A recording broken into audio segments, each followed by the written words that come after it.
شام بخیر اور آپ سب کو دا بلیک ہول میں خوش آمدید۔ تاریخ اور تہذیب کا مطالعہ اور تجزیہ ہمیں صرف ماضی کو جاننے کا ہی موقع نہیں دیتا، بلکہ یہ ہمیں حال کو سمجھنے اور مستقبل کو تعمیر کرنے کی ایک جستجو یا اپرچونٹی بھی پرووائڈ کرتا ہے۔ جب تاریخ اور تہذیب کو جذباتی یا نظریاتی لینس سے دیکھا جائے تو بہرحال راہ بھٹکنے کا خدشہ رہتا ہے۔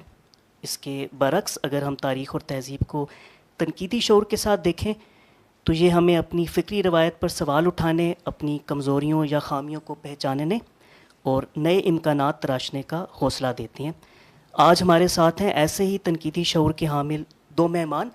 میرے دائیں جانب تشریف فرما ہیں معروف مترجم، لکھاری، مصنف، ایڈیٹر، کمپائلر اور انسائکلوپیڈسٹ یاسر جواد صاحب، خاص طور پہ لاہور سے تشریف لائے ہیں۔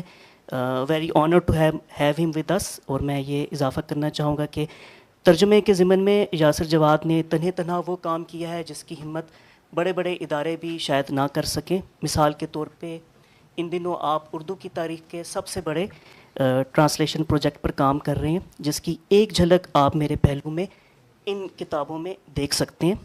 بائیں جانب تشریف فرما ہے شریک گفتگو ڈاکٹر روش ندیم صاحب۔ آپ جانتے ہیں انہیں، قریباً درجن بھر کتابوں کے مصنف ہیں، درس و تدریس سے وابستہ ہیں، نقاد ہیں اور جدید اردو نظم کی ایک نمائندہ آواز ہیں۔ آپ سب لوگوں کی آمد کا شکریہ۔ تھوڑی سی زحمت کر کے پلیز اپنے سیل فونس سوئچ کر دیں to silent mode so that there is no distraction. باہمی گفتگو کے بعد حسب روایت فلور اوپن ہوتا ہے فور کیو اینڈ اے۔ جب وہ مرحلہ ہے تو بس آپ اپنا ہاتھ بلند کیجیے گا، انتظار کیجیے گا کہ یہ مائکروفون آپ کے ہاتھوں تک پہنچ جائے، پھر آپ اپنا اظہار خیال یا سوال کیجیے گا۔ شارٹ اور ٹو دا پوائنٹ رہیے گا تاکہ زیادہ سے زیادہ دوست جو ہیں اس گفتگو اور اس مکالمے کا حصہ بن سکیں۔ And that's it. تو چلیے دیکھتے ہیں کہ تاریخ اور تہذیب کس طرح ہمارے فکری رجحانات کو تشکیل دیتے ہیں، یہ بھی کہ تنقیدی شعور ہمیں کس طرح سوال کرنے اور جستجو کی راہ دکھاتا ہے۔ Please welcome doctor Rosh Nadeem and our guest speaker Yasir جواد۔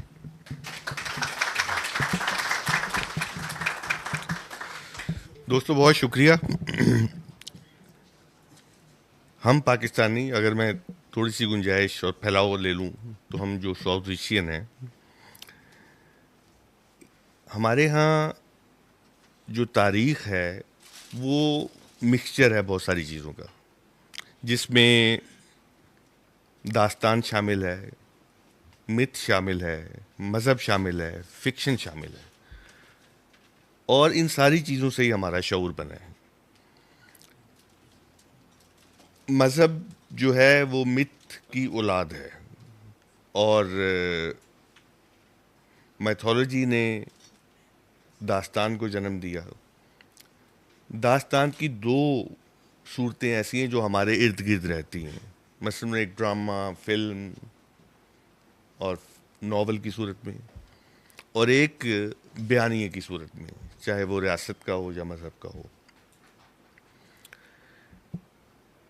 اب اس سارے میں جو پیور ہسٹری جس کو کہتے ہیں، اس کی انٹری اس وقت ہوتی ہے جب ہم مت، مذہب اور فکشن اور اسی طریقے سے کہانی، ان کے درمیان فرق کرنا شروع ہوتے ہیں، اور تنقیدی شعور جو ہے وہ اس وقت آتا ہے جب ہم کسی ایک مظہر یا کسی ایک چیز کے متعلق مختلف سکولز کا بیانیہ رکھتے ہیں، مختلف معنی رکھتے ہیں، مختلف اس کے جو پوائنٹ آف ویوز ہیں وہ رکھتے ہیں، تو اس کا جو کمپیریٹیو اسٹڈی ہے وہ ہمیں تنقید کی طرف لے کے جاتی ہے، تنقیدی شعور کی طرف۔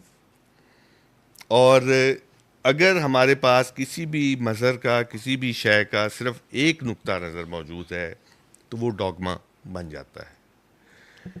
ہمارے ہاں ایک زرعی سماج ہونے کے ناطے اورل ٹریڈیشن بہت مضبوط ہے۔ جب پیچھے میتھولوجی ہو، مذہب ہو اور داستان کہنے کی اتنی بڑی روایت موجود ہو تو اس کا مطلب یہی ہے کہ ہمارے یہاں اورل ٹریڈیشن ہے۔ اورل ٹریڈیشن جو ہے اس کی آج ایک تاریخ کے اندر اہمیت ضرور ہے، لیکن اورل ٹریڈیشن وقت کے ساتھ، جنریشن کے ساتھ اور اپنے مکان کے ساتھ ترمیم کرتی ہے، اضافے کرتی ہے، بدلاؤ کرتی ہے. لہٰذا آپ دیکھیے کہ وہ رگ وید جو آج سے 5-7 ہزار سال پہلے اکٹھی کی گئی، وہ پہلی دفعہ 12ویں-13ویں صدی میں لکھی گئی. تو گویا ہزاروں سال یہ اورل ٹریڈیشن میں ہی رہا.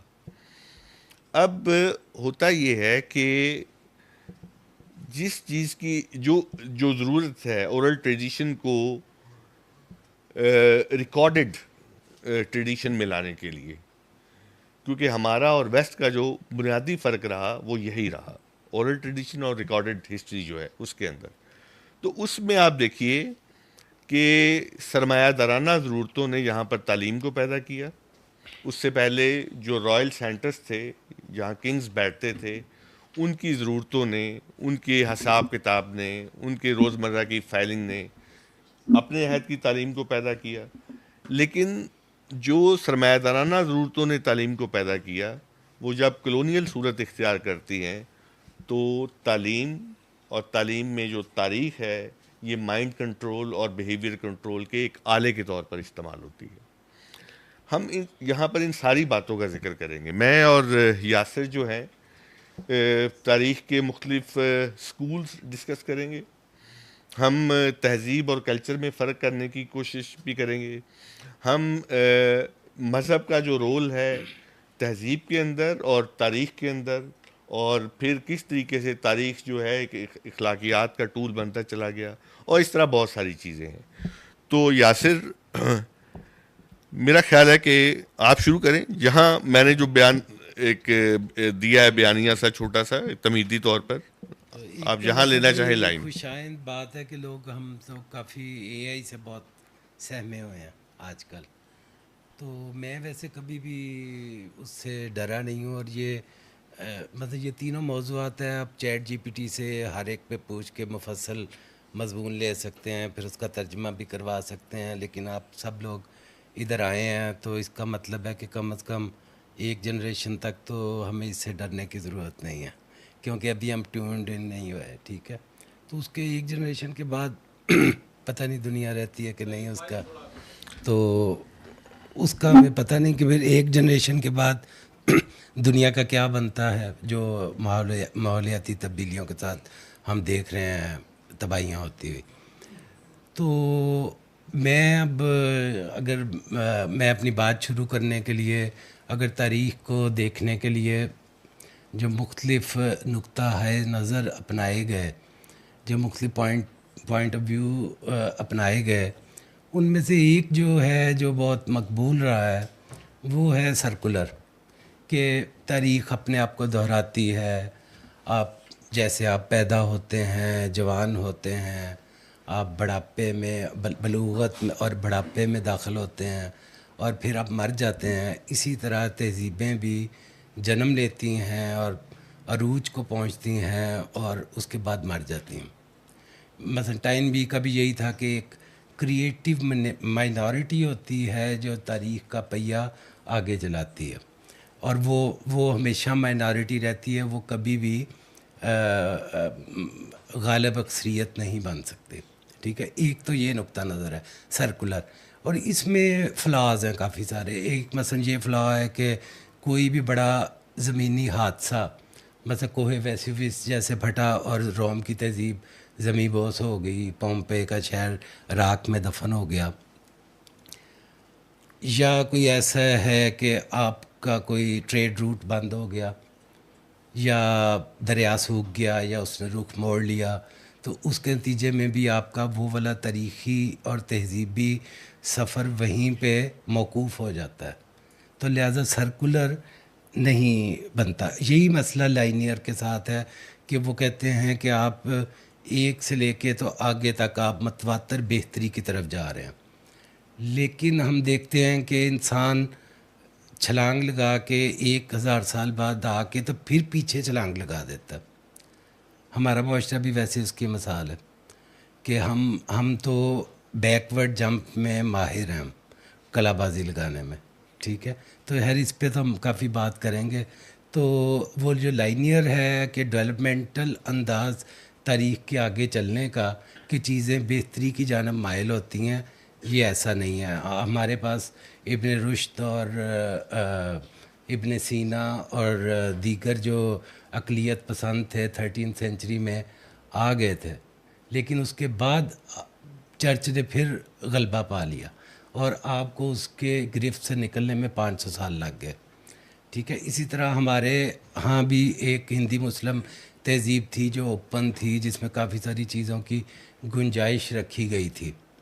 تو ہم کافی گنجائش رکھتے ہیں ہم ماخذ میں اپنے، کیونکہ ہم آدھے تو ہندو ہیں ادھر کے، ہمارے رسم و رواج سارے، ہمارا جو زبان ہے، اظہار ہے، ہماری اور جو میلے اور تہوار ہیں وہ سارے ادھر کے مقامی ہیں، اور یہ چیز خوبصورت ہے بجائے اس کے کوئی تانا بنایا جائے اس کو.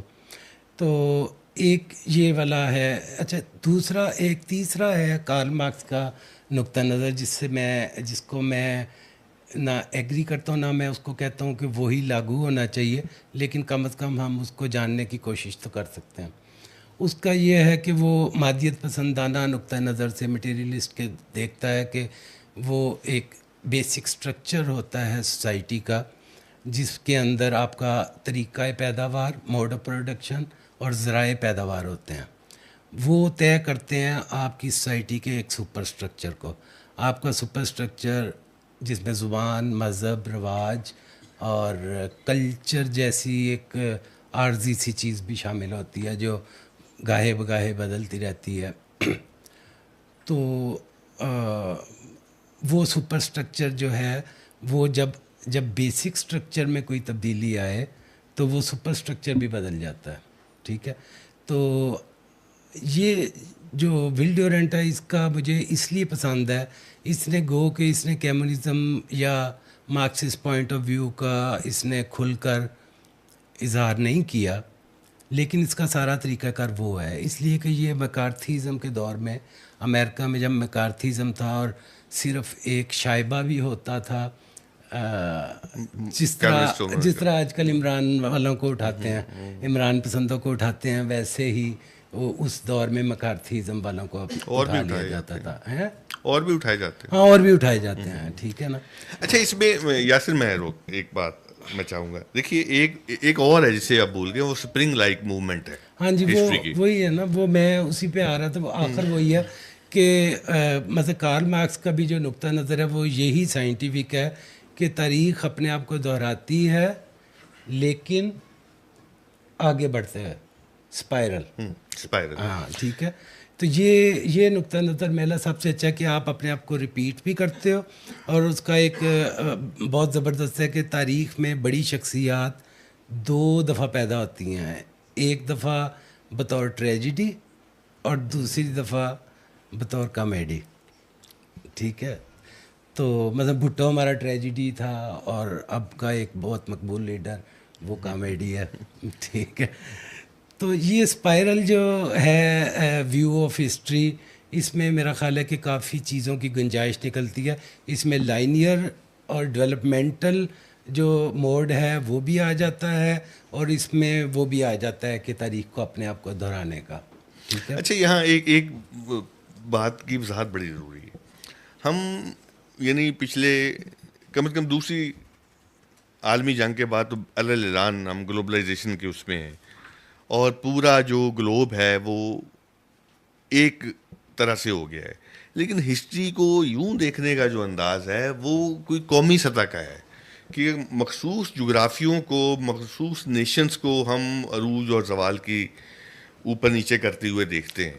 لیکن وہ جو لینئر جو ہے مستقیم، خط مستقیم والا، تو اس میں تو ہم دیکھتے ہیں کہ انسان نے تو واقعی ترقی کی ہے، وہ تو کہیں پیچھے نہیں گیا.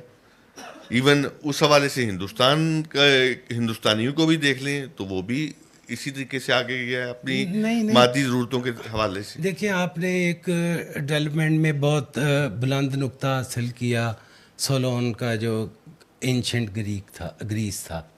اس کے بعد آپ نے سیزر کی شکل میں حاصل کیا. تو پھر آپ 1000 سال تک تاریخ دور کا کیا تک بنتا؟ پھر تو تاریخ دور آنا ہی نہیں چاہیے تھا جب آپ کے پاس اگسٹس اور جولیس سیزر جن پہ آپ کے 2 مہینوں کے نام ہیں، جولائی اور اگست. تو وہ دونوں جب آ گئے اور سولون جیسا قانون ساز آ گیا کہ جس نے اس وقت ایسے قانون بنائے کہ جو اب بھی ہم دیکھ کے تو ہم حیران رہ جاتے ہیں کہ یہ جو جینیس ہے جس کو ول ڈونٹ کہتا ہے کہ بہت سی کم تر روشنیاں ہوتی ہیں، لیسر لائٹس ہوتی ہیں جو جینیس کو پیدا کرتی ہیں، ٹھیک ہے. وہ اکیلا نہیں ہوتا، وہ بہت ساروں کا نتیجہ ہوتا ہے، اور اس کے پیچھے بہت سارے تہذیبی عوامل ہوتے ہیں جس کو وہ جو اسے گائیڈ کرتے ہیں، اور وہ پھر انٹرن اسے گائیڈ کرتا ہے. لیکن سولون اور سیزر جیسا دماغ آج سے 2000 سال پہلے کیسے پیدا ہو سکتا ہے، 2500 سال پہلے؟ تو یہ اس کو بھی عجیب لگتی ہے. یہ ہیرو ورشپ کا آدمی ہے، یہ کہتا ہے کہ ایک ایسے انگیخت دینے والے جینیس شخصیات ہوتی ہیں جو کہ تاریخ کو ایک دم دھکا دے کے بہت آگے بھی لے جاتے ہیں اور پیچھے بھی لے جاتے ہیں، ٹھیک ہے، جینیس جو ہے لوگ. تو یہ مطلب مجھے یہ والی بات درست نہیں لگتی، ٹھیک ہے نا. تو ہمارا جو ہے خاص طریقہ کار وہ تھوڑا سا، وہ ہم تھوڑا سا آگے چل کے بات کریں گے اگر کوئی دوست بات کرے گا اس میں. تو اس میں یہ ہے کہ میرا جو نقطہ نظر ہے، میرا جو پلان ہے وہ یہ ہے کہ ہم لوگ نا بہت سٹبرن ہو چکے ہیں. ہمارے اوپر شناختوں کے ڈھیر ہیں، ہمارے اوپر باؤنڈریز ہیں بہت زیادہ. ہمارے سب سے پہلی خاندان کی، پھر ذات کی، پھر قبیلے کی، پھر فرقے کی، پھر صوبے کی. ہم ایک صوبے کے دوسرے صوبے کو انسان ہی نہیں سمجھتے. ہم کہیں گے پختون وہ تو ایسے ہوتے ہیں، سندھی وہ تو ایسے ہوتے ہیں. پنجابیوں کے بارے، اب میں نے ایک کا بھی نام نہ لیا تو پھر بھی میرے پہ بھی الزام آ جائے گا، اس لیے مجھے ساروں کے نام لینے پڑ رہے ہیں. گلگت بلتستان والے رہ جائیں گے، ٹھیک ہے نا.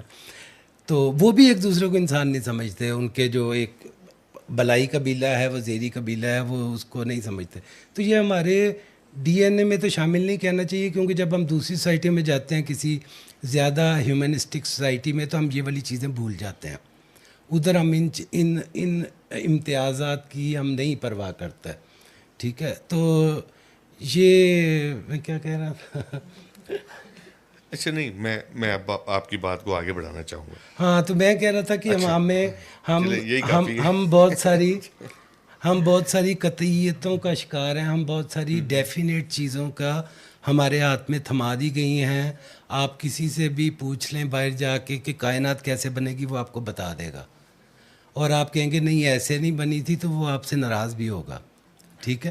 کیونکہ اس کو اس کا یقین ہے کہ یہ میں نے قطعی سورسز سے لیا ہے، یا مجھے قطعی لگنے والے سورسز نے یا کسی نے بتایا ہے، ٹھیک ہے. تو ہم میں نتیجتاً ہم میں کریٹیکل تھنکنگ کا ایک فقدان ہو گیا ہے، ٹھیک ہے. لیکن میں اس سے اس لیے بھی نہیں گھبراتا، میں لکھتا بھی رہتا ہوں. آپ کو میری بہت ساری باتیں ریپیٹیشن بھی لگیں گی، اور میں یہ مانتا ہوں کہ جو اب میں چونکہ 5-6 پروگراموں میں آ چکا ہوں، تو اصل میں جتنی ساری باتیں ہم نے کرنی ہوتی ہیں نا، ہم پہلے 2-3 پوڈ کاسٹ میں کر چکے ہوتے ہیں. یہ آپ کو کوئی یہ بھی نہیں بتائے گا، ٹھیک ہے نا. وہ پھر ہم اس کو ریپیٹ کرتے ہیں ہر دفعہ. کوئی نئی تھیوری تو ہم تاریخ کی نہیں نا پیش کریں گے، ٹھیک ہے. تو میرا یہ ہے کہ میں آپ کے ساتھ زیادہ سے زیادہ کنیکٹ کر سکوں. میرا جو نقطہ نظر ہے، میں نے فیس بک پہ بھی میرا یہی ہے کہ آپ اپنے ہم خیالوں کو اکٹھا کریں، کیونکہ تنقیدی شعور رکھنے والے لوگ ہمیشہ محدود چند بہت تھوڑے سے، بہت کریٹیو مینارٹی سے بھی بہت کم ہوتے ہیں، ٹھیک ہے. اور یہی معاشرے کو زندہ رکھتے ہیں. آج ہم سوکریٹس کا نام لیں گے، ہم اس دور کے کسی امیر آدمی کو تو نہیں جانتے. ہم ارسطیپس کو جانتے ہیں، جسے ایک بہت امیر آدمی نے، اس کے دوست نے چمکتے ہوئے محل میں بلایا اس کو، تو اس نے اس کو منہ پہ تھوک دیا. تو وہ کہتے یہ تم نے کیا حرکت کی؟ تو وہ کہتے ہیں اتنا صاف گھر ہے کہ اس میں صرف تیرا منہ ہی گندا تھا، ٹھیک ہے. تو ہم ارسطیپس کو جانتے ہیں، اس امیر دوست کو صرف ہم ایک امیر دوست کے طور پہ جانتے ہیں، ٹھیک ہے. تو ہمیں یہ ہے کہ مطلب میرا خیال ہے کہ جو تہذیب ہے، اور ول ڈورنٹ کا سے میں نے مستعار لے کے الفاظ بات کر رہا ہوں، کہ تہذیب کی جھلی بہت باریک، بہت پتلی، اس کا فلامنٹ بہت باریک سا ہوتا ہے، جس کے نیچے ہمارے ہمیشہ سے چلی آ رہی جبلتوں کے، قتل و غارت کے، ہمارے دوسرے سے ذرائع پیداوار اور ذرائع حیات چھیننے کے اور میٹ چھیننے کے ہماری جو امنگیں ہیں وہ کھول رہی ہوتی ہیں. اس کے اوپر یہ بہت فلامنٹ بہت باریک سا ہوتا ہے جو تھوڑے سے بھی کوشش سے رپچر کیا جا سکتا ہے. تو ہماری تاریخ میں یہ تہذیب کا جو رپچر ہوا ہے تو مس کیریج ہوا ہے تہذیب کا ابھی تک ہوتا آ رہا. اس کی ہم مثالیں ہم جانتے ہیں. ایک ضیاء الحق کا دور جانتے ہیں ہم. پاکستان کا بننا ایون ایک رپچر تھا کہ آپ کے حافظے سے ابھی تک تقسیم کی یادیں نہیں گئیں, اور بہت سارے لوگ اس کو تقسیم کہتے ہیں کہ ہمیں پاکستان ہم ٹھیک ہے ہمیں پڑھایا گیا, ہم ڈر کے کہتے بھی ہیں ٹھیک ہے تو لیکن وہ کیا ملک ایسے ہی قائم ہوتے ہیں, اس میں کوئی بات نہیں. آپ افریقہ کا نقشہ دیکھیں, انہوں نے رولر رکھ کے ملک بنائے ہوئے ہیں ٹھیک ہے. اسی طرح فرانس اور ان کی بھی جو ڈچیز تھیں, خیر وہ تو کامن ہو گئے, ان کا تو کافی کچھ کامن ہو گیا. تو ہم ابھی تک اپنی چونکہ ہم بہت ساری شناخت کے بحران کا شکار ہیں اور بہت ساری قطعیتوں میں ہم کھوئے ہوئے ہیں, اس لیے ہم ڈنڈے لے کے ایک دوسرے کے پیچھے پڑے ہوئے ہیں ٹھیک ہے. تو میرا یہ خیال ہے کہ ہم اس کو جلد از جلد زیادہ سے زیادہ انٹریکٹیو بنائیں. تو کیونکہ میں نے کافی ساری بری باتیں کر دی ہیں تو وہ جو سٹنگ ہے وہ اب اگر کسی کو لگے گا تو وہی حاصل ہے. آپ چاہتے ہیں کہ سوال لے لیں آپ؟ ہاں نہیں, اگر کوئی اس میں شریک کرنا چاہتا ہے تو ہم بات ادھر کو جائیں. میں اس کو لیکچر نہیں بنانا چاہتا. سوال لے لیں.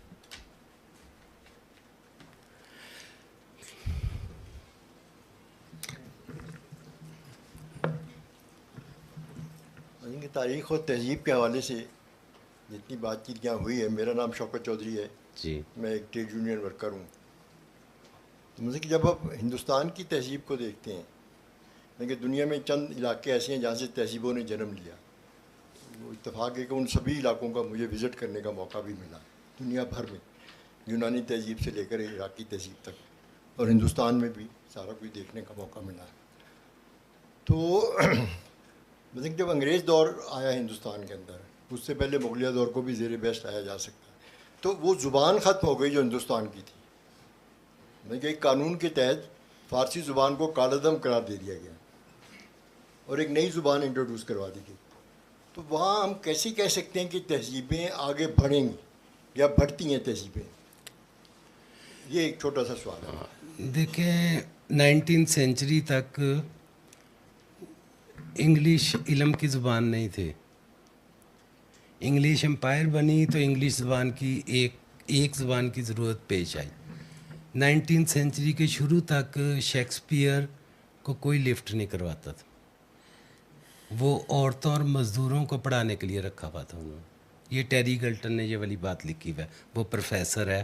میں اس کو بہت سند پیش نہیں کرنی چاہیے لیکن اس کا خیال ہے اور میں بھی اس کو درست سمجھتا ہوں. اس سے پہلے شیکسپیئر بڑا تھا ہی نہیں, آپ نے بنایا اسے ٹھیک ہے. اور آپ نے لاطینی چھوڑ کے لیٹن زبان چھوڑ کے تو آپ نے انگلش اڈاپٹ کی ٹھیک ہے. ہمارا یہ مسئلہ ہے کہ ہمارے 3 صوبوں نے اپنی اپنی زبان اختیار کر لی ٹھیک ہے, لیکن پنجابی ایک ہے جو اپنی زبان نہیں بولتا ہے. لیکن میں یہ کہتا ہوں کہ جنہوں نے اپنی زبان بولی ہے انہوں نے کیا تیر مارا, ادھر سے کون سا کوئی ارسطو پیدا ہوا ہے ہمارے پاس, کوئی اچھا بڑا ادیب ہو, ایک آدھ کا آپ نام لے لیں گے وہ اب نارمیلٹیز ہو جاتی ہیں, اس کی کوئی بات نہیں ٹھیک ہے. اس لیے کہ ہمارا جو نصاب ہے وہ ہمیں قتل کر دیتا ہے.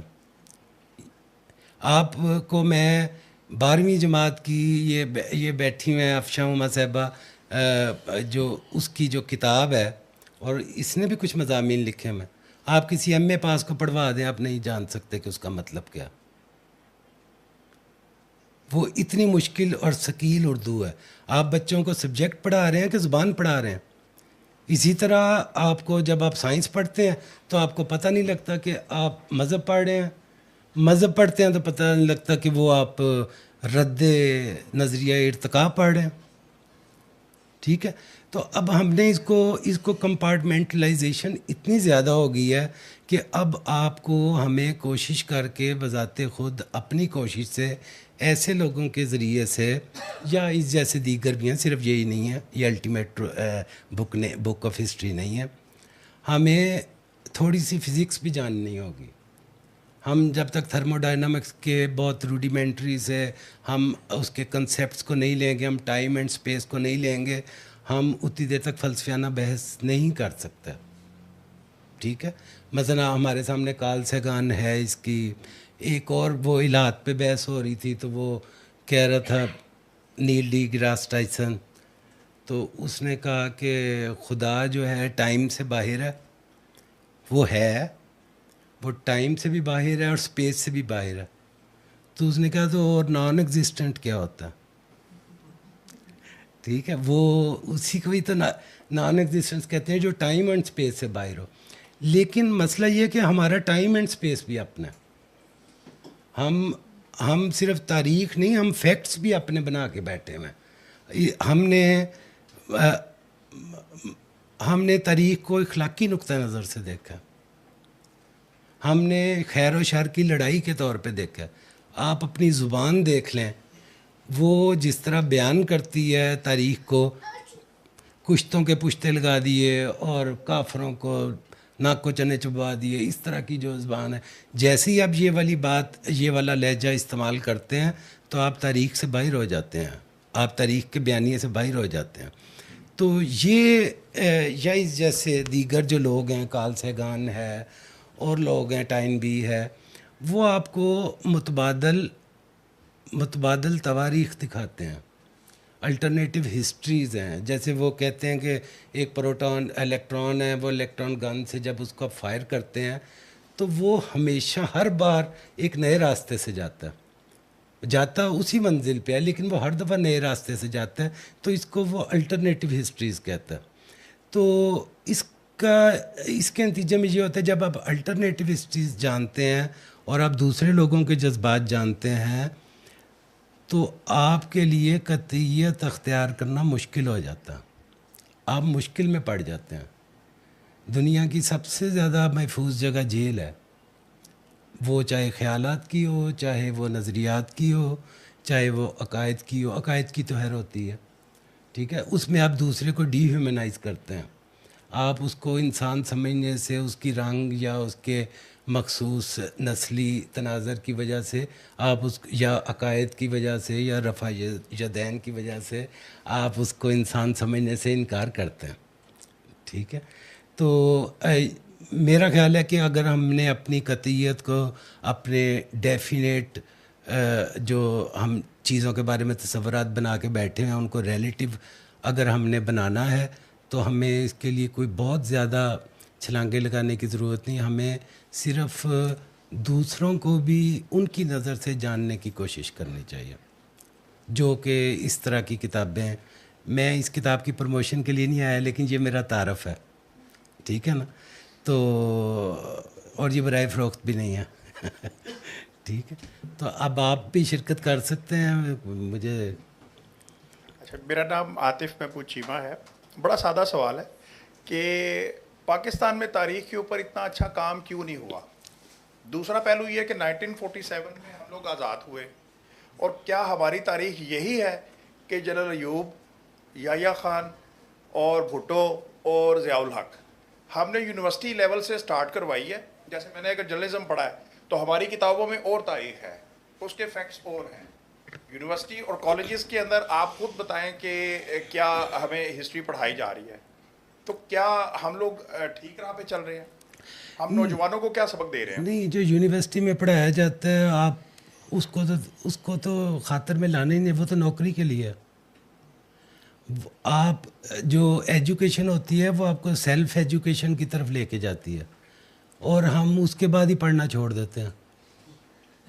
ٹھیک ہے نا, ہم نے دیکھیں تقسیم سے پہلے ہم ایسے لوگ ہیں کہ ہم گاندھی کی قیادت میں تحریک خلافت چلا رہے تھے.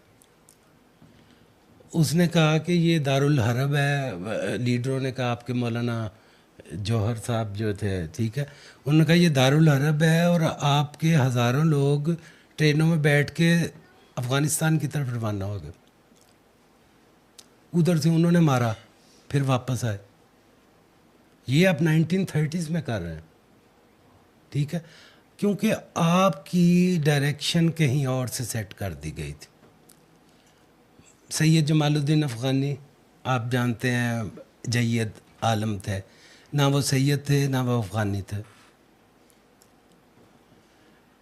ان کے بعد آئے ایک محمد عبدہ، اور ان کے بعد راشد رضا، اور یہ پورا ایک پروجیکٹ تھا. ہم اس پروجیکٹ کا حصہ تھے کہ انڈوکٹرائنیشن جو ہے ڈاکٹرائن کی ایک خاص قسم کے وہ اندر جڑوں تک جذب کرنے کی، اس کا علامہ محمد اسد بہت بڑا کردار تھے اس میں. اور وہ علامہ اقبال سے جا کے ملے بھی تھے، شاید خواب کے دوران ہی ملے تھے جو انہوں نے دیکھا تھا، ٹھیک ہے. تو علامہ اقبال کا بیٹا کہتا تھا کہ کوئی خواب نہیں دیکھا تھا، ٹھیک ہے. تو اچھا، وہ جب پھر پاکستان بنا ہے تو وہ جناب وہ اس وقت جیل میں تھے، برٹش کی جیل میں تھے، اور قائد اعظم نے انہیں اٹھا کے ایک خاص محکمہ بنایا جس کا کوئی نام تھا، کوئی نظریاتی تعمیر نو کے لحاظ سے پاکستان کا.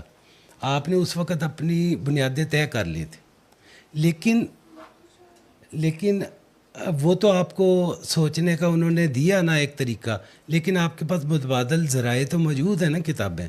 آپ کورس پہ نا یقین کریں، کورس میں تو اور بھی بہت کچھ بتایا جاتا ہے کہ وہ کھانا کھانے سے پہلے ہاتھ دھونا ضروری ہے. ہم سارے تھوڑی دھوتے ہیں، خاص طور پہ برگر کے لیے تو بالکل نہیں دھوتے ہیں، ٹھیک ہے.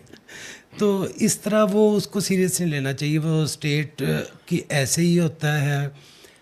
امریکہ بھی ساری جنگیں جیتا ہوا ہے اپنے نصاب میں، ویتنام کی جنگ نہیں آ رہا. وہ تھوڑا بہت اس کی کوئی وجوہات بیان کر دیں گے، ہماری وڈرال سمپٹمس کیا آتی ہیں، ٹھیک ہے نا، تو اس کے بارے میں کر دیں گے. انڈیا بھی یہ ابھی ہمارے سامنے دونوں جیتے میں، دونوں جشن منا رہے ہیں اور دونوں ہار گئے ہیں. وہ انڈیا اور وہ چائنا اور فرانس کا مقابلہ تھا. چلے ہم سیاست تو ہمیں پتہ ہی نہیں، ہم اس پہ بات نہیں کرتے، ٹھیک ہے، کیونکہ آگے بھی کرنی ہے. لیکن ان کا جواب دے دیں. جی کیا تھا؟ اب سوال دوبارہ. ہاں، کہ تاریخ ہمیں جو پڑھائی جاتی ہے وہ نہیں، وہ میں نے دے تو دیا کہ سب کی تاریخ ایسی ہی ہوتی ہے، نصابی تاریخ. یہ ہمارا کام ہے کہ ہم اس سے ٹرانسینڈ اگر کر سکتے ہیں تو کر لیں، ٹھیک ہے. ہمیں جو لاز آف موشن پڑھائے جاتے ہیں، ہم حرکت اس کے مطابق تو نہیں کرتے. ہم تو سائیکل پہ ایسے دے کے موڑ پہ ایسے گزرتے ہیں، ہم سارے لاز آف موشن کو خراب کر جاتے ہیں، ٹھیک ہے. اس کے مطابق نہیں چل سکتے، گاڑی اس کے مطابق چل ہی نہیں سکتی. تو اس طرح لائف بھی اگر آپ نے اس کو ری بلڈ کرنا ہے، اپنا نقطہ نظر ری بلڈ کرنا ہے، تو آپ کو صرف ایک چیز ری بلڈ نہیں کرنی ہوگی. آپ کو بہت کچھ، آپ کو اپنی اخلاقیات، آپ کو اپنے مذہبی تصورات، فرقہ وارانہ نفرتیں، ذات کے بارے میں اور خاندانی اسٹرکچر کے بارے میں. مطلب آپ جمہوریت چاہتے ہیں تو اپنے گھر میں لاگو کر کے دیکھ لیں، آپ کو پتہ لگ جائے گا. چلے گی نہیں. اس لیے جب کوئی ادارہ بناتا ہے اور وہ بہت دوستانہ کلچر بناتا ہے تو وہ کہتا ہے کہ یہاں پہ ہم سب ایک فیملی کی طرح ہیں. وہ فیملی کی طرح کا کیونکہ اس نے خود کو ابو سمجھا ہوتا ہے، ٹھیک. تو ہم سب ابو ماڈل کے پیداوار ہیں. تو اس کو لرن کرنے کے لیے مطلب میں نہیں سمجھتا کہ اب ہم کوئی بھی کوشش سے کوئی بھی تبدیلی لا سکتے ہیں انقلاب کے ذریعے. انقلاب جو بھی ہوگا وہ اس طرح کی تماشا ہوگا جس طرح کا نیپال میں ہو رہا ہے، یا جیسا ہم نے بنگلہ دیش میں دیکھا تھا، یا ہم نے تحریر اسکوائر میں دیکھا تھا. وہ جو عوام انقلاب لاتے ہیں وہ منظم نہیں ہوتا. منظم قوتیں اور ہوتی ہیں رائٹ کی، وہ اس پہ قبضہ کر لیتی ہیں، ٹھیک ہے. تو انقلاب سے تو تبدیلی نہیں آنی، اس لیے انتظار نہ کریں، ٹھیک ہے. آپ کو اظہار پہ پابندی ہے تو آپ کی سوچ پہ کس نے پابندی لگائی ہے؟ وہ پشتو کا محاورہ میں نے ایک لکھا تھا، اس کا مجھے لفظ سے نہیں آتا، اس کا ترجمہ یہ ہے کہ تجھے غریب تو خدا نے بنایا لیکن تجھے کمینہ کس نے بنایا؟ ٹھیک ہے نا. ہم کمینے اپنی مرضی سے بنے ہیں، یہ تو اسٹیٹ نے نہیں نہ بنایا. ہمیں کون کہتا ہے کہ ہم اپنے ہمسایوں کو انسان سمجھیں؟ ہمیں کون روکتا ہے؟ لیکن ہم نہیں سمجھتے کیونکہ ہمیں بہت ساری آسانیاں ملتی ہیں. ہم اس کو اپنی تاریخ کو، ہم دنیا کی تاریخ کو کیا، ہم اپنے خاندان کی تاریخ کو تنقیدی انداز میں دیکھنے کے قابل نہیں ہیں. ٹھیک ہے، تو اس لیے کہ ہمیں وہ والے ٹولز ہی نہیں دیے گئے. تو یہ میری ایک چھوٹی سی اس طرح کی بغاوت ہے، یا اس طرح کی جو باقی کتابیں ہیں وہ میرا نقطہ نظر یہی رہا ہے کہ آپ ٹولز دیں، آپ الہات کی بات نہ کریں، بدتمیزی نہ کریں. ٹھیک ہے، آپ روشن خیالی کی بات کریں، آپ متبادل بیانیے کی بات کریں، آپ اپنے کلچر کو برا نہ کہیں، آپ دوسرے کلچروں کی اچھائیاں اور برائیاں دکھا دیں. دیکھنے والے جو ذہن ہے، جاننے والے ذہن ہیں، وہ جان لیں گے اس کے بارے میں. تو میں نے یہ تھوڑی سی درمیانی راہ اپنائی ہے. یہ تھوڑا سا ڈرے ہوئی راہ بھی ہے ویسے. ٹھیک ہے نا، یہ خوف زدگی کی راہ ہے. یہ سوال کرنا چاہتا جی اچھا، جیسے کہ ڈاکٹر روش ندیم صاحب نے کہا بیانیے کی بات کی تاریخ اور تہذیب کے تناظر میں، پھر سر آپ نے جو بات کی کہ جو ہماری ثقافتی اظہارات ہے مطلب یہ ہمارے اپنے ہی ہے، یعنی انڈیجینس ہے، لائک جو میں نے سمجھا. تو سوال یہ ہے کہ ہم جس معاشرے میں رہتے ہیں اور یہاں پہ جو ایک ساختیائی گئی صورتحال ہے، تو میں دیکھتا ہوں کہ ہمارے ہاں جو ہماری ثقافتی اظہارات ہے یا فن ہے، ادب ہے، اس پہ مطلب اسلامائزیشن کا اثر ہے. خصوصاً اگر ہم بیانی اور طاقت کے رشتے کو سامنے رکھ کر ہم دیکھیں تو مجھے لگتا ہے کہ یہ نہ صرف ہمارے تہذیبی ارتقاء بلکہ ہماری شعوری ارتقاء پر بھی ایک کاری ضرب ہے، جو اس کے نتائج ہمیں دیکھنے کو مل رہی ہیں. تو میں چاہتا ہوں کہ آپ دونوں اس پہ روشنی ڈالیں. دیکھیں، جو مذہب کو ہم نے کوئی زیادہ بڑا ہوا بنا لیا ہوا ہے. وہ ٹول ہے ہمیں انسلیو کرنے کا، ہمیں غلام رکھنے کا. لیکن ہم نے تھوڑی سی زیادتی بھی کرتے ہیں. وہ اتنا بڑا بھی ٹول نہیں ہے جتنا ہمارا اسکیپزم اس کو استعمال کرواتا ہے. دیکھیں، ہم نے کسی سے محبت کا اظہار بھی کرنا ہے نا، تو ہم نے پرانی حمد کے الفاظ لینے ہیں. ٹھیک ہے نا، تو آپ بہت ساری جو مناجات ہوتی ہیں، آپ ان کے الفاظ، آپ بائبل کھولیں اور اس میں زبور آپ دیکھیں، آپ کو لگے گا نہیں وہ محبت کے گیت ہیں کہ وہ مناجات ہیں. ٹھیک ہے، تو میرا خیال ہے کہ ابھی آپ کا اگر سائنٹیفک کوئی مشن جائے، گیا ہے نا اپالو مذہب نہیں ہے، اپالو دیوتا مذہب ہی ہے نا.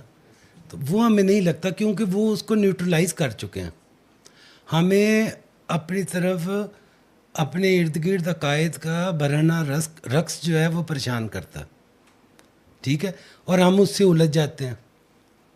تو میرا خیال ہے کہ وہ رقص کرنے دیں ان کو. وہ ایسے ہی ہوتا ہے، تہذیبیں ایسے ہی ہوتی ہیں. یہ جب بغاوت ہوئی تھی مارٹن لوتھر کی، وہ غیر مذہبی بغاوت نہیں تھی، وہ تو مذہبی بغاوت تھی. ٹھیک ہے، تو اس وقت ان کا جو آپ کو کسی بھی مذہب کے بارے میں، کئی عقیدے کے بارے میں بات کرنے کی ضرورت ہی نہیں. آپ جو وہ آپس میں کر رہے ہیں، صرف دونوں کو شے دیتے جائیں، کافی ہے. ٹھیک ہے نا، اور اپنا نقطہ نظر سائنٹیفک بنائیں. اس کے لیے آپ کو بہت سارے علوم کی ضرورت ہوگی. اب آپ صرف ایک علم پڑھ کے آپ تمام چیزیں نہیں جان سکتے. آپ نے اگر تاریخ جاننی ہے تو آپ کو مالیکولر بایولوجی بھی تھوڑی سی پڑھنی ہوگی، کیونکہ آپ نے انسان کا ارتقاء ڈسکس کرنا ہے. ٹھیک ہے، اور آپ نے اگر آپ نے لٹریچر پڑھنا ہے تو نفسیات اور لٹریچر تو ایک ہی چیز ہے. ساری اصطلاحات اس کی ادھر سے آئی ہیں. تو میرا خیال ہے کہ مذہب ہمیں کچھ نہیں کہتا. اگر ہم اس کو کچھ نہ کہیں تو وہ بھی کچھ نہیں کہتا ہمیں. تو ہم اس کے ساتھ وہ چل سکتے ہیں، میرا خیال ہے، اور چلنا چاہیے، کیونکہ ہم مقابلہ نہیں کر سکتے، مار بہت پڑے گی. اچھا، اس میں ایک چیز اور میں آپ سے عرض کرتا ہوں. دیکھیے، جو مغل ہیں انہوں نے جو اپنی ریاستی پالیسی بنائی وہ وہی تھی جو کانگریس کی تھی. یعنی انہوں نے وحدت الوجود کو قانون سازی کی روح کے لیے استعمال کیا. آئین اکبری یہی ہے. اب اور وہ مغل کے تمام ایرا میں یہ پالیسی رہی. اب ہوا یہ کہ جب گورا یہاں پہ آیا ہے تو اس نے یہاں پر مذہب کو خاص انداز میں ماڈرنائزیشن کی یا ماڈرنزم کی چھتری تلے خاص اس کو شیپ دی ہے. مثلا ایک تو یہ ہے کہ یہاں پر خصوصاً مسلمانوں کے اندر کوئی فلسافیکل ٹریڈیشن نہیں تھی. جب گورا جو ہے یہاں پر موجود تھا 20th سینچری کے اندر یا تھوڑا سا 1857 کے بعد, تو وہاں پر وہ رینیساں کے بعد ایک ٹریڈیشن علمی ادبی روایت وہ قائم کر چکا تھا, جس کو اس نے یونان کے ساتھ جوڑ کے تو پورا ایک بریجنگ کر لی تھی. ہمارے پاس بنتا تھا مذہب, تو لہٰذا جو ہمارے ابتدائی ماڈرنسٹ ہیں جو کہ کلونیلزم کی چھتری تلے جو ہے جدید ذہن بنا ہے, وہ سر سید تھا اور اس سے اگلی نسل میں اقبال تھا. تو یہ دونوں نسلیں انگلینڈ گئی ہیں اور ماڈرن ہوئی ہیں, اور یہاں کی کلونیل جو ایجوکیشن سٹرکچر ہے اس کے ذریعے سے ہوئی ہیں. اور ایجوکیشن سٹرکچر جو ہے وہ گورے نے بڑے سنبھال کے کلونیل بنیادوں پر بنایا تھا. اس کو پتہ تھا کون سی کتاب لگانی ہے, کیا پڑھانا ہے, کیا نہیں پڑھانا. اب یہ ہوا کہ ان کے پاس چونکہ ٹریڈیشن تو نہیں تھی, تو انہوں نے کیا کیا کہ علم الکلام کا سہارا لیا, اور جو مذہب تھا اسی کو انہوں نے علم الکلام کے ذریعے سے ایک آئیڈیالوجی میں کنورٹ کیا. اچھا, وہ جو آئیڈیالوجی بنائی اس کی بھی اپنی روایت یہاں پر جو تھی وہ انڈین تھی, جو یہاں کی متھ کے ساتھ بھی جڑتی تھی, جو یہاں کے یعنی بعض جگہوں پہ ان کی رسم و رواج کے ساتھ, جیسا کہ یہ کہہ رہے ہیں, جڑتی تھی. تو ان کو پھر یہ کرنا پڑا, مثلا اقبال کو یہ کرنا پڑا کہ اسے پھر غرناطہ بھی جانا پڑا, اسے اسپین بھی جانا پڑا, اسے بغداد بھی جانا پڑا, اسے سمرقند بھی جانا پڑا. تو وہاں ساری چیزیں لے کے تو اس نے ایک کنسٹرکٹ کیا, ایک آئیڈیالوجی بنائی. یہ آئیڈیالوجی ہے وہ پھر پاپولر ہوئی 20th سینچری میں مسلمانوں کے اندر. ساتھ انگریز کیا کر رہا تھا کہ انگریز یہ کر رہا تھا, جو پہلی مردم شماری یہاں پر ہوئی ہے اس میں ہندوؤں کی جتنی سیکٹس تھے یا ان کی ذات پات کا جتنا نظام تھا اسے سب کو ہندو کہہ کے, تو جو خانہ مذہب کا تھا اس میں ہندو لکھا, ہریجن کے لیے بھی, کھشتری کے لیے بھی, برہمن کے لیے بھی, انٹچبل کے لیے بھی. ٹھیک ہے, وہ اس نے ہندو کر دیا. حتیٰ کہ باقی جو مثلا جینی تھے ان کے لیے بھی اس نے یہی کیا. مسلمانوں میں بھی اس نے جو ترانی تھا, ایرانی تھا, افغانی تھا, شیعہ تھا, مسلم تھا, سنی تھا, دیوبندی تھا, اس کے لیے بھی ایک ہی لفظ لیا. تو اس نے گویا ایک بڑی کمپارٹمنٹ, 2 بڑے کمپارٹمنٹ بنا دیے, یہ ہندو ہے, یہ مسلمان ہے. کہانی اس کے بعد شروع ہوئی ہے ساری کی ساری. آپ دیکھیے کہ پاکستان یعنی یہ اقبال کی اور سر سید کی جو آئیڈیالوجی ہے, مسلم آئیڈیالوجی جو انہوں نے بنائی, جو جیسے کہ میں نے بتایا ہے, اس کو لے کے قیام پاکستان تک جو سارے کی ساری جد و جہد ہے, قیام پاکستان کی ہو یا مسلمانوں کے اندر آزادی کی ہو, وہ مذہبی بنیادوں پر. رینیساں میں جو تاریخ بتا رہی ہے ماڈرن, وہ یہ بتا رہی ہے کہ آپ مذہب اور چرچ سے جان چھڑائیں گے تو آپ ترقی کریں گے. ہم کہہ رہے ہیں کہ قیام پاکستان جو ہے اس کے ساتھ ہم مذہب کو جوڑیں گے اور پھر ہم ترقی کی طرف بڑھیں گے.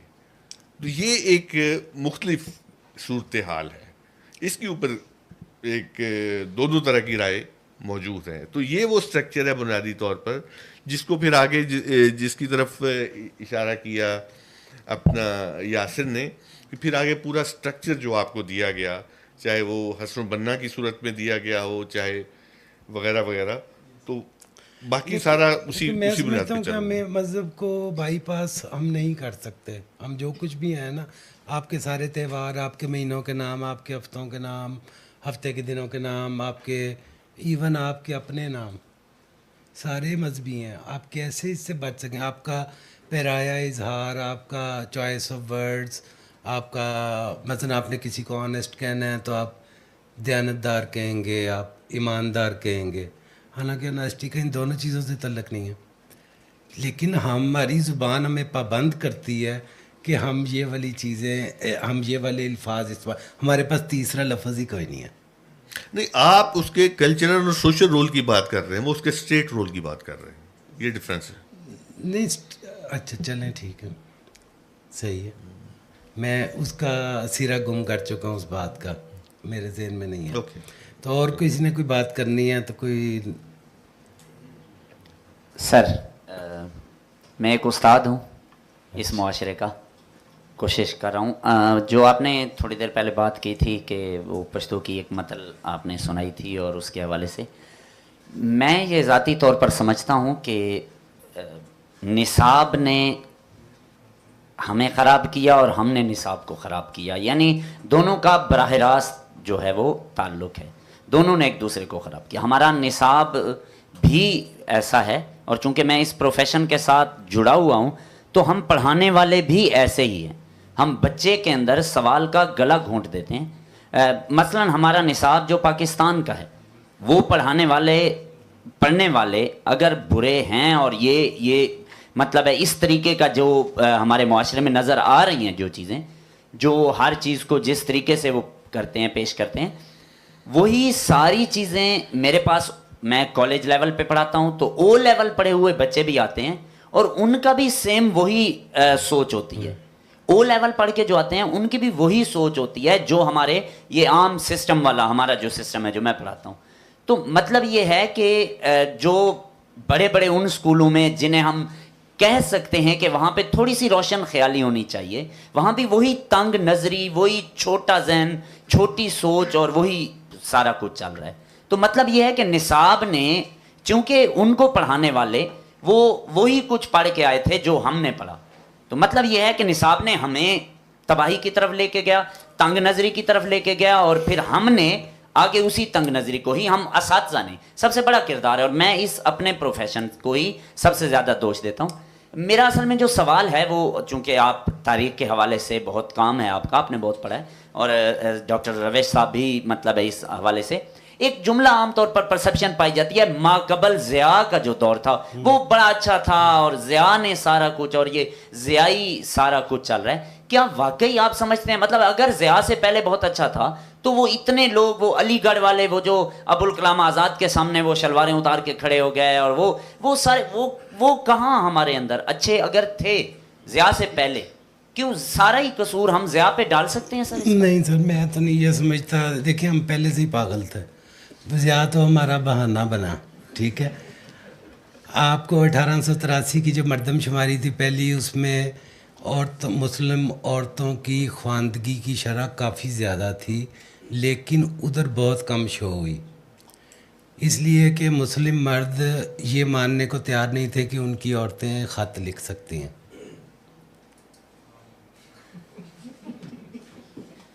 یعنی ان میں محبت کرنے کی بذریعہ تحریر صلاحیت موجود نہیں ہے، تو لہٰذا کوئی الزام لگے بھی تو ہم یہ نہیں مانتے. پھر میں نے تحریک خلافت کی مثال دی ہے سامنے.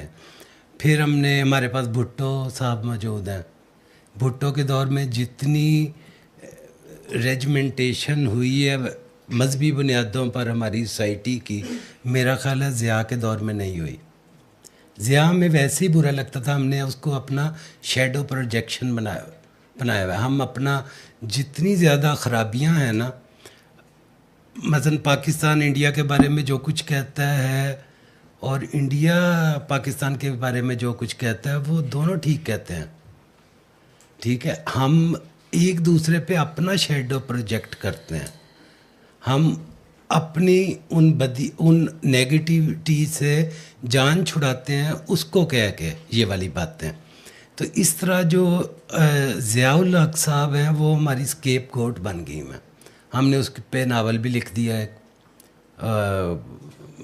مینگوز والا جو تھا، پھٹتے آموں کا کیس. تو میں کہہ رہا ہوں کہ یہ تو ہو گیا. اب ہم تاریخ کو، تناظر کو جان کے، مثلا اب ٹیچرز کیا کر سکتے ہیں، آپ تھوڑی سی محنت کریں تو بچوں کو جو کلاس میں پڑھائیں نا، تو اس کے بعد ایک صحیح والا بھی پڑھا دیا کریں لیکچر. یہ واقعی کرنا چاہیے. ٹھیک ہے نا؟ ہاں جی. بالکل، کیونکہ آپ کی کنسٹرینٹس ہیں، ان کو پیپر وہ چیک تو آپ نہیں کریں گے ہو سکتا ہے، تو وہ فیل ہو جائیں گے ادھر سے. تو اے لیول ہو یا کوئی ہو، ہم ایک جیسے روبوٹ پیدا کر رہے ہیں. وہ ایک جو جس نے 10 کہ کتنے پیپرز میں اس نے ٹاپ کیا تھا، ہاں علی نوازش، آپ اس کی گفتگو دیکھیں، وہ لگتا ہے سر سید کا کوئی دوسرا جنم ہو گیا. وہ گفتگو آپ دیکھیں، وہ اس میں کوئی آپ کو سپارک کسی کریٹیکل تھنکنگ کا کوئی نظر ہی نہیں آتا آپ میں. آپ نے اس طرح کی پیپسی کی بوتلوں کی طرح کے آپ نے بچے پیدا کیے ہیں. ٹھیک ہے، تو یہ میرے خیال میں تو اس کا یہی حل ہے کہ بچوں کو وہ پڑھائیں جو نصاب میں ہیں، اور اس کے بعد انہیں ٹھیک والا بھی پڑھاتے ہیں تھوڑا سا. ٹھیک ہے، یا انہیں یا انہیں راہ بتا دی جائے کہ آپ یہ بھی پڑھ لیں. مثلاً ایک سائنس تو آپ نے دیکھیں، ہم جب سائنس پڑھتے تھے اور ہم فیل بھی ہوئے تو اس لیے ہوئے کہ ہمیں ذو اضافے کل کا مطلب ہی نہیں پتہ تھا. ٹھیک ہے، ذو اضافے کل، اور ایک دو اور بھی اسی طرح، آدھے اعظم. اب آدھے اعظم اور قائد اعظم میں ہم فرق ہی نہیں کر پائے. ٹھیک ہے،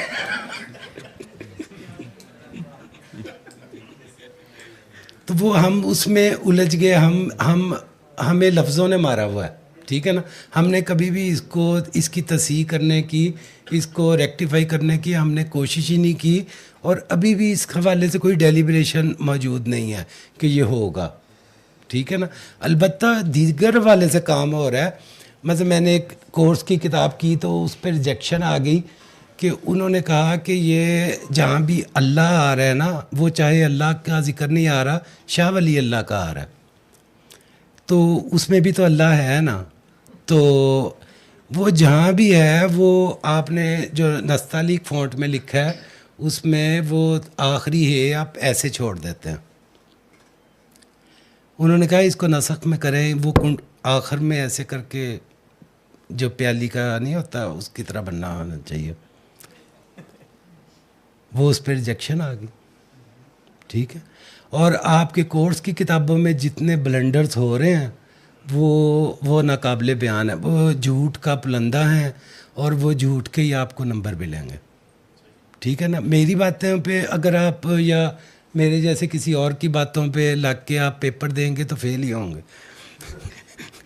ٹھیک ہے نا، تو یہ بس میری اس والے یہ بھی استاد ہیں، تو یہ بھی جو وہاں پہ جس طرح روز پڑھاتے ہیں اس کا شاعری سے تو کوئی تعلق نہیں ہوتا، اس کا آپ کا تخلیقی صلاحیت سے کوئی تعلق نہیں ہوتا. تو وہ تو صرف آپ نے ایک منجی پیڑھی ٹھوکنے والا کام ہے.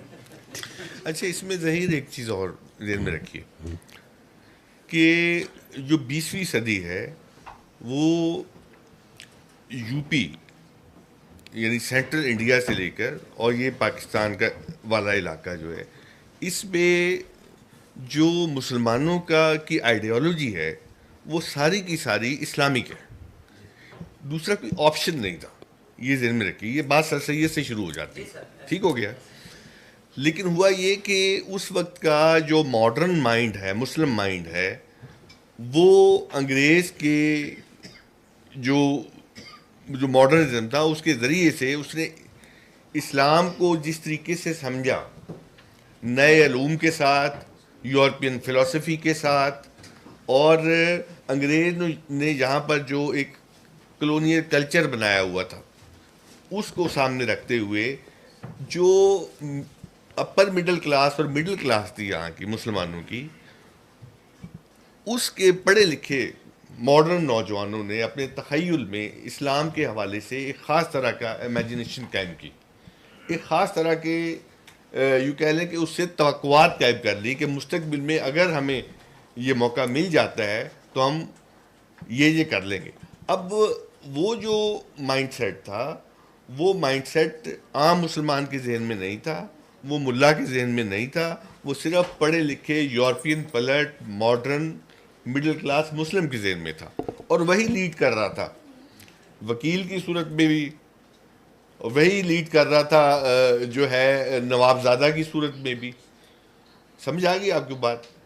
اب ہوا یہ کہ جب پاکستان بن گیا اور امریکنز نے کہا کہ تقسیم کر کے جائیں، بغیر تقسیم کے مت جائیں، تو لارڈ ویول اور دوسرے ماؤنٹ بیٹن کے درمیان جو ساری بات ہوئی اور جو امریکن اور برطانیہ کی پالیسی کے درمیان اس خطے کے حوالے سے جو آخری جو 100 ڈیز ہیں اس کے اندر جو کچھ چل رہا تھا، یا اٹلانٹک اوشن میں جو منشور لکھا جا رہا تھا بڑی طاقتوں کے درمیان، اس کو پڑھ لیں وہ ساری باتیں کلیئر ہو جاتی.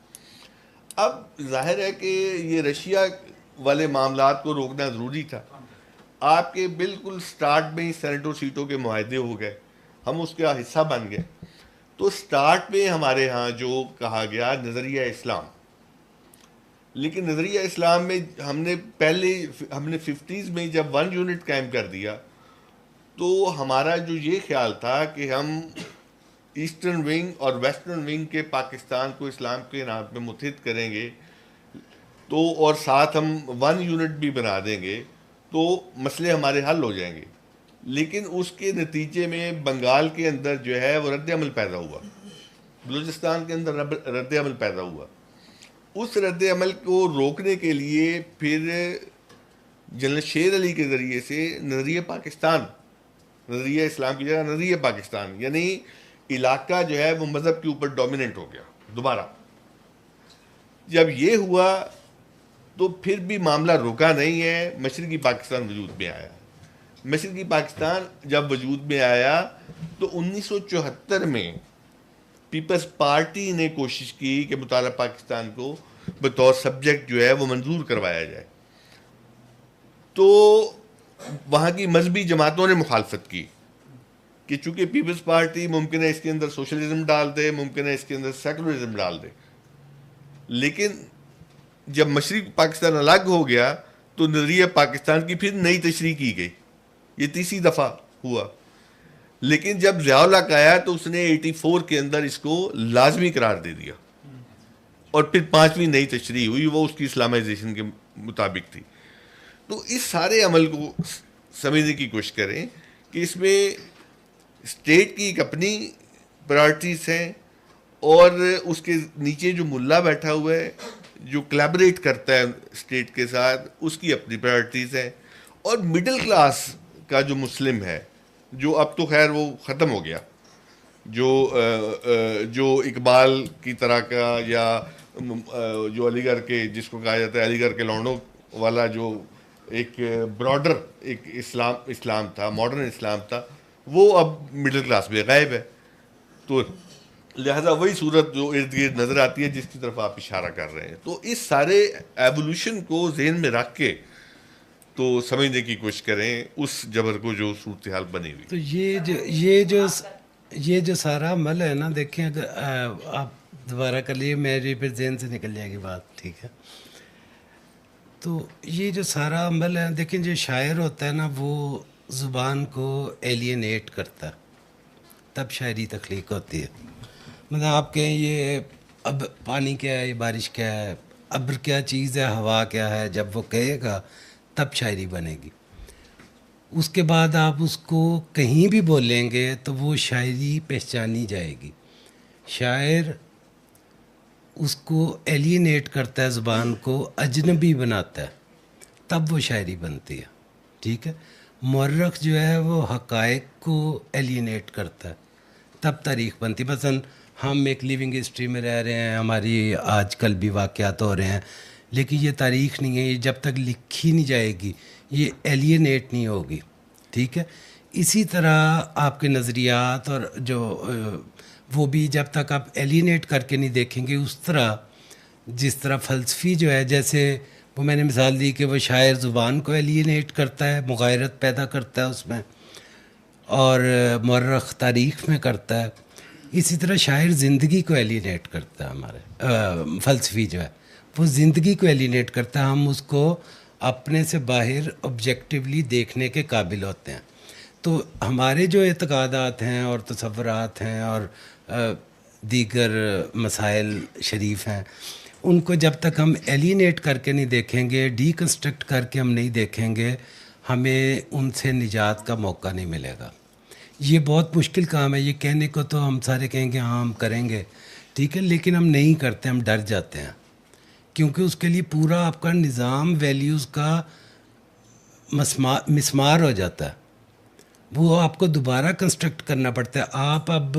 آپ اچھا پھر آپ کو نئی اساطیر بنانی پڑتی ہیں. مثال کے طور پہ اگر آپ دیکھتے ہیں کہ قیامت تھی اور نمکین سمندر تھا اور اس میں جو بے ترتیبی تھی اور بے ترتیبی سے ترتیب نے جنم لیا اور کائنات تخلیق ہوئی اور اس میں سے اپسو اور دیگر پیدا ہوئے. ٹھیک ہے, یہ ایک تخلیق کائنات کا ایک بیان ہے. اس میں بہت ساری میتھالوجی ہے. اور اب جو آپ بلیک ہول کا بارے میں ہم سنتے ہیں اور بیانڈ بلیک ہول سنتے ہیں, اس میں بھی بہت ساری میتھالوجی ہے. گاڈ اس میں بھی تھا, گاڈ اس میں بھی تھا. اس میں آپ نے اس کو بلیک ہول سے پرے بٹھا دیا. اس میں وہ بھی ابتدائی افرینش کے وقت وہ موجود تھا. ادھر بھی آپ نے اس کو بٹھا دیا. ٹھیک ہے, لیکن آپ اگر ہم دانشمندانہ انداز میں سوچنے کے قابل ہوں سائنٹیفک نقطہ نظر سے, تو ہم اب بھی خدا پہ یقین رکھ سکتے ہیں. اگر ہم قوانین فزکس کو خدا قرار دے دیں, ہم اس کو جاننے کی کوشش کر سکتے ہیں. صرف یہ تھوڑا سا پیراڈائم شفٹ ہے, تھوڑا سا, تو بہت سارے اختلافات حل ہو جائیں گے. آپ صرف مثلا ہر دور میں خدا کا تصور بدلتا رہا ہے. جو حاکم قومیں ہوتی ہیں ان کا تصور خدا اور ہوتا ہے, وہ جابر, حق, قہار اور سزا دینے والا اور وغیرہ وغیرہ. وہ کافی باروب ہوتا ہے. جو محکوم قومیں ہوتی ہیں ان کا ہوتا ہے تسلی دینے والا, ان کے لیے ان کی تسکین کا سامان کرنے والا, ان کو سمجھانے والا. اور جیسے یہودیوں کا خدا تھا, آپ وہ ٹیبرنیکل لے کے وہ جو الواح موسیٰ کا صندوق تھا وہ صحرا میں پھرتے تھے, وہ جہاں پہ رکھتے تھے وہیں پہ وہ ان کا کنیسہ قرار پاتا تھا.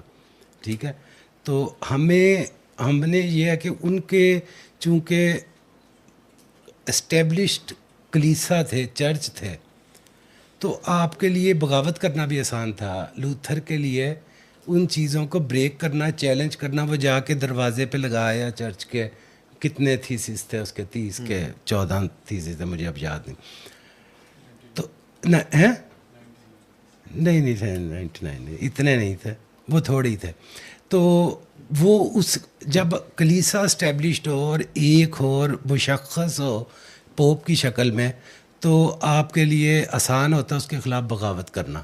ٹھیک ہے, ہمارے جو مذہب میں ہمارا ہر مرد مومن ہی وہ فائنل اتھارٹی ہے. ہم کیا کریں؟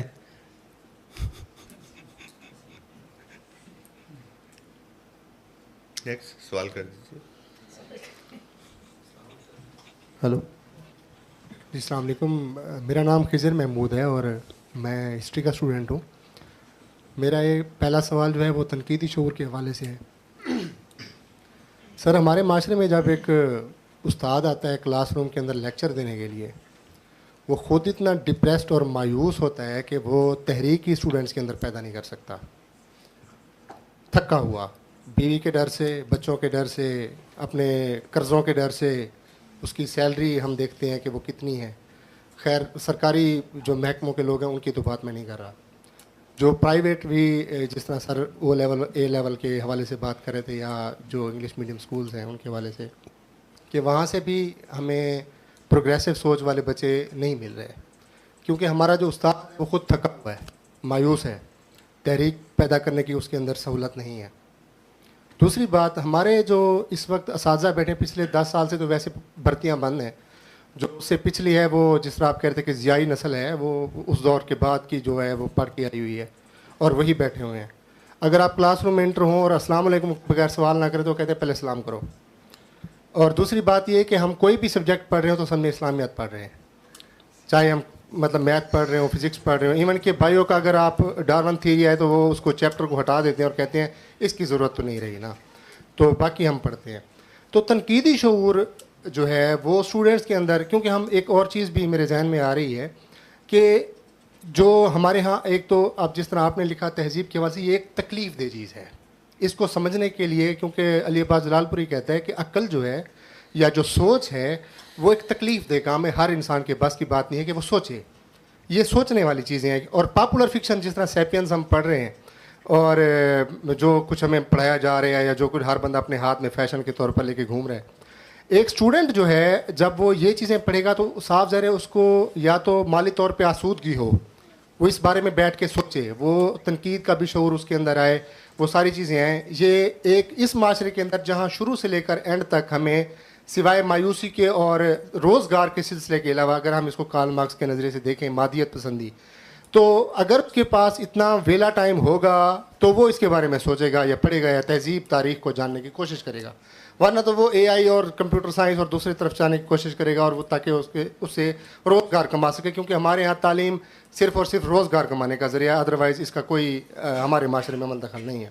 اور دوسرا سوال میرا ہے تہذیب سے ریلیٹڈ. ہمارے ہاں انڈس ویلی سویلائزیشن بھی دفعتاً سمجھے کہ ہمیں مل گئی, ظہور پذیر ہو گئی کلونیل پیریڈ کے اندر.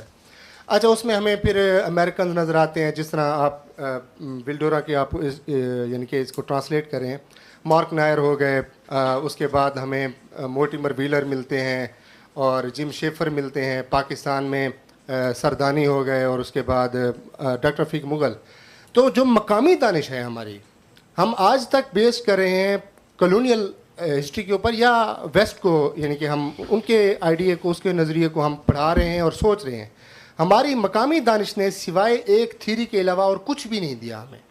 ہماری وہ کون سی تھیوری؟ ڈاکٹر رفیق مغل نے دی تھی بس, اس کے علاوہ پوسٹ میچور اور پری جو ہے وہ مطلب ہسٹری کے اوپر انہوں نے ایک تھیوری دی تھی. اس کے علاوہ تو ہمیں کچھ بھی نہیں ملا. مقامی دانش ہماری تہذیب کے بارے میں کیا سوچتی ہے, ہماری مقامی دانش نے اس کے بارے میں کیا کیا؟ میرے دو سوال ہیں سر. Thank you. دیکھیں, ہماری ایک تو اس پہ بھی یہ الزام لگایا جاتا ہے کہ یہ یورو سینٹرک ہے.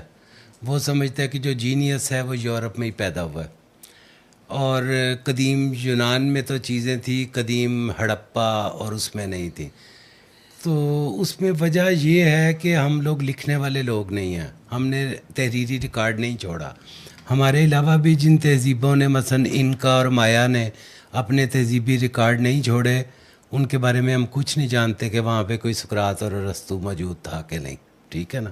تو یہ تو ہمارا, اب ہمارے ایک بلوچ دوست نے لکھی بلوچستان کی مزاحمت کی کوئی تحریکیں تھیں جو انہوں نے انگریز کے خلاف کی, اور وہ سارے سورسز انگریزوں کے تھے. یہ ہمارا المیہ ہے, کیونکہ ہماری ادھر مقامی دانش وہ پنپنے اس کو فروغ دینے کی ضرورت ہی نہیں پڑی. ہمارے ادھر جب پریس آیا, گوٹنبرگ پریس دنیا میں آیا, 10 سے 15 سال کے اندر اندر فرانس, جرمنی, اٹلی, فرارا اور انگلینڈ 10-15 سال کے اندر اندر آیا تھا. 1485 سے لے کے تو 1500 کے درمیان ہمارے ادھر آیا. تو بادشاہ اکبر نے کہا کہ وہ ہمارے محرر جو ہے بے روزگار ہو جائیں گے. ٹھیک ہے. ہم نے جدیدیت کی طرف جانے کی کبھی کوشش نہیں کی, کیونکہ ہم سیٹلڈ تہذیب ہیں. سیٹلڈ تہذیبیں جاتی ہی نہیں, وہ ادھر ہی کھڑے کھڑے فنا ہوتی ہیں. ہمارے اندر ایک جمود ہے, ہمارے اندر ایک تسکین ہے. ہم نے کبھی بھوک دیکھی ہی نہیں ویسی جیسی یورپ امریکہ نے دیکھی ہے. میں نے ابھی کچھ دن پہلے بھی لکھا تھا کہ 1500 سم تھنگ میں, کوئی 16ویں صدی میں, ایک آلو کی فصل کی جو بلائٹ تھی, جو پھپھوندی کی بیماری تھی, اس سے 10 لاکھ لوگ مر گئے تھے. باقی امریکہ ہجرت کر کے ان دنوں میں کافی رواج تھا امریکہ جانے کا. ہمارے ادھر کبھی قحط ہی نہیں پڑا. ہمارے ادھر کوئی چیز مکمل آتی ہی نہیں. سیلاب بھی بس 2 آبادیاں ڈبو کے, وہ بھی ہم نے اپنی سیاست کے چکر میں, سیاست بازی کے, ہم ایک شخصیت کے خلاف ہو گئے, ہم باقی سارے سیلاب کو بھول گئے. تو وہ بند بنا دے گا تو پھر کدھر بات ہوگی اس پہ. ٹھیک ہے نا. تو یہ ہے کہ ہمارا ادھر ہم نے کبھی تنقیدی, دیکھیں ہمارے تنقیدی شعور والے اور چیزوں کو آگے لے جانے والے صرف 2 حکمران آئے ہیں ادھر ہندوستان میں. ایک جناب اشوک, مہاراجا اشوک, اور دوسرا اکبر. دونوں کے جنازے بالکل خالی تھے, وہ یتیموں کی طرح دفنائے گئے تھے. میں اس کے جنازے کی بڑے ہونے کو سے اس کی عظمت کی دلیل نہیں کر رہا. میں کہہ رہا ہوں کہ اس کو اسٹیٹ جو دینا تھا آنر اسٹیٹ کی طرف سے وہ بھی نہیں دیا گیا, کیونکہ دونوں نے نئی بات کی تھی. ٹھیک ہے, تو ہمارے ادھر یہ رواج نہیں ہے کیونکہ ہم سیٹل تہذیب ہیں. ہاں, تو وہ میں بات کر رہا تھا کہ 1930s میں جب قائد اعظم کے سنا ہے کہ پیرس سے بوٹ آتے تھے, تو 1930 کے آس پاس جو گریٹ ڈپریشن تھا امریکہ میں, لوگ کوڑے میں سے چیزیں نکال کے کھاتے تھے. اور اس کے بعد 1931 آنورڈ روز ویلٹ آیا, اس کے 2 ٹینیور تھے. تو اس کے دوران اس نے جو اپنا اکنامک پروگرام دیا, وہ امریکہ نے 10 سال بعد وہ جنگ جیتی تھی, دوسری عالمی جنگ. دنیا سے جتنے نکالے ہوئے لوگ تھے اچھے تنگ تھے سمیت آئنسٹائن کے, انہوں نے اس کو اپنا دی. ہمارے اندر جتنے اچھے لوگ ہیں ہم ان کو چن کے تو نکال رہے ہیں. جس کو دنیا عزت دیتی ہے ہم ذلیل کر دیتے ہیں. ٹھیک ہے, اس لیے کہ ہم وہ کسی نے, میں پڑھ رہا تھا کہ وہ جتنا کوئی اونچا جاتا ہے نا, تو ہم تو کھڑے رہتے ہیں تو وہ ہمیں اتنا ہی چھوٹا لگتا ہے. ٹھیک ہے, تو ہم تھوڑے سے بس یہ اچھا, اس پہ کوئی گھبرانا بھی نہیں چاہیے کہ ہم اجتماعی طور پہ ایسے ہیں.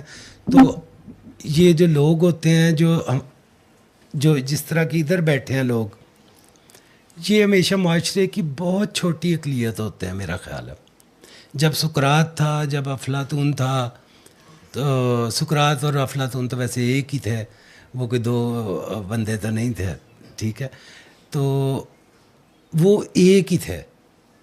وہ کوئی ادھر پوری کلاس نہیں تھی ادھر بیٹھی ہوئی. وہ چند لوگوں کے مثلا درجن بھر ہوں گے یا 5-6 لوگ ہوں گے. ڈایوجنیز ہوگا اس دور میں, فیثاغورس اس سے پہلے ہوگا, ڈیموکریٹس ہوگا, ہیراکلیٹس ہوگا. وہ مختلف اسکول سے تعلق رکھتے تھے. ٹھیک ہے, لیکن عظیم آدمی یا تنقیدی سوچ رکھنے والے وہ محدود چند ہی ہوتے ہیں. تو میں تو اپنے آپ کو بھی اور آپ کو بھی قیمتی سمجھتا ہوں اس لحاظ سے کہ ہم ایک بہت وسیع سماجی گندے نالے کے ساتھ ایک چھوٹی سی نالی تازہ پانی کی ہم فراہم کر رہے ہیں. اس سے میں نہیں سمجھتا کہ کوئی انقلاب آئے گا, کوئی وہ بہت بڑا دریا بن جائے گی. نہیں, یہ نہیں ہوگا. لیکن ہم نے بھی تو سروائیو کرنا ہے نا. ہم اسی میں ہی مچھلیاں پکڑتے رہیں گے. ٹھیک ہے نا. آخر میں چونکہ بہت سیریس بات ہو جاتی ہے, اس لیے میں تھوڑا سا اس کو لائٹ کرنے کے لیے ایک مزاحیہ بات کرتا ہوں. اور کس نے بات کرنی ہے؟ تو جی, میرا نام احمد علی ہے اور قائد اعظم یونیورسٹی سے میں نے ابھی اپنا ایم فل مکمل کیا.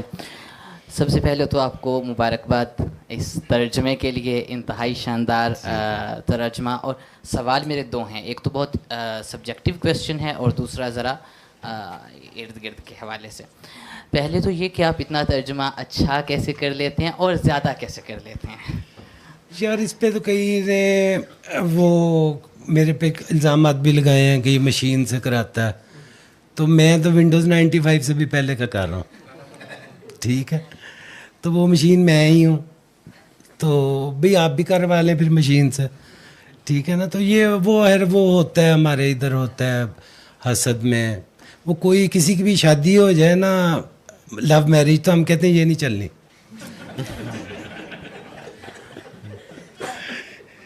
تو اور پھر ہمارے کامیابی کے 50% چانس ہوتے ہیں. تو وہ یہ ہوتا ہے ہمارا. تو وہ بس میں اصل میں یہ اس میں صرف کنسسٹنسی ہے.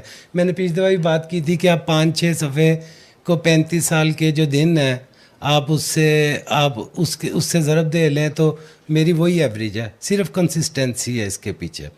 تو اساتذہ بہت ساری یونیورسٹیوں کے میرے پہ تنقید اور کرتے ہیں اس حوالے سے کہ اتنا زیادہ کام کیسے ہو سکتا ہے, کیونکہ وہ نہیں کرتے نا. وہ پڑھاتے ہیں, پچھلے سال والی نوٹس دیتے ہیں اور اس کے بعد وہ اپنی نیٹ ورکنگ میں جاتے ہیں, وہ تقریبات میں جاتے ہیں اور وہاں پہ کسی کتاب کی تقریبی رونمائی اور ان کے جو تقریر میں جو گنے چنے جملے ہوتے ہیں کہ اس میں اس کا تاریخی شعور جھلکتا ہے شاعر کا, ہیں ایسے جملے ہوتے ہیں نا. اور اس میں ممکنات کی ایک دنیا پائی جاتی ہے بھی، وہ تو ہر چیز میں پائی جاتی ہے، ٹھیک ہے. اور سماجی شعور تو آپ کا جو واش روم کی دیواروں پہ لکھا ہوتا ہے اس میں بھی جھلکتا ہے، بلکہ اس میں زیادہ جھلکتا ہے، ٹھیک ہے، کیونکہ ہیں ماچس کی ڈبی پہ بھی یہ آپ کا ہر چیز میں جھلکتا ہے شعور. تو اس لیے کہ انہیں اپنے تعلقات کی وجہ سے مجبور ہوتے ہیں وہ اسرار پہ جانے پہ، تو وہ انہوں نے پھر ایسے جملے تراشے ہوئے ہیں کہ نہ ان کے کچھ پلے پڑے تو نہ کسی اور کے کچھ پلے پڑے، ٹھیک ہے نا. کیونکہ یہ فلیپ لکھنے کا رجحان آپ میں سے جو بھی لوگ ہیں کتاب چھپوائیں گے تو آپ فلیپ ضرور لکھوائیں گے، ٹھیک ہے. آپ ڈیڈیکیٹ بھی کریں گے اس ٹیچر کے نام جس نے آپ کو بہت تنگ کیا تھا، ٹھیک ہے. تو ہمارا جو یہ ہے دیکھیں اب وبا کی شکل میں ایم فل اور پی ایچ ڈیز پھیل چکی ہیں، ٹھیک ہے. تو یہ ضرور کریں، جتنی زیادہ سے زیادہ ڈگریاں لے سکتے ہیں لیں، کیونکہ آپ نے سروائیو بھی کرنا ہے، ٹھیک ہے. غامدی صاحب کو بھی سنیں، وہ بھی ہمارے محسن ہیں، وہ تھوڑا سا کچا پکا کر کے پھینک دیتے ہیں، کچھ دانے ہماری طرف بھی آ جاتے ہیں. سر ایک تو آپ کا سینس آف ہیومر بھی کافی شاندار ہے. میرا ایک کوشچن ہو رہا ہے، تھوڑا سا سنجیدہ سوال ہے. سوال یہ ہم نے تقریباً بہت سو نے یہی سوال ذرا مختلف انداز میں پوچھا ہے کہ ہمارے ہاں اسٹرکچر کی تبدیلی نہیں آنے لگی ہے، اسٹرکچر خراب ہے، روٹن ہے. اب اس تبدیلی کے ہوتے ہوئے، اس تبدیلی کے نہ آتے ہوئے ہماری انفرادی تبدیلی سے کیا تبدیلی آ سکتی ہے ہماری مکمل طور پہ معاشرے میں؟ دیکھیں وہ جو ایک تھیوری تھی نا کہ آپ فرد تبدیل ہو جائے تو گروہ تبدیل ہوگا، گروہ سے معاشرہ تبدیل ہوگا، وہ تو فضول سی بات ہے، وہ تو تسلی ہے، ٹھیک ہے نا.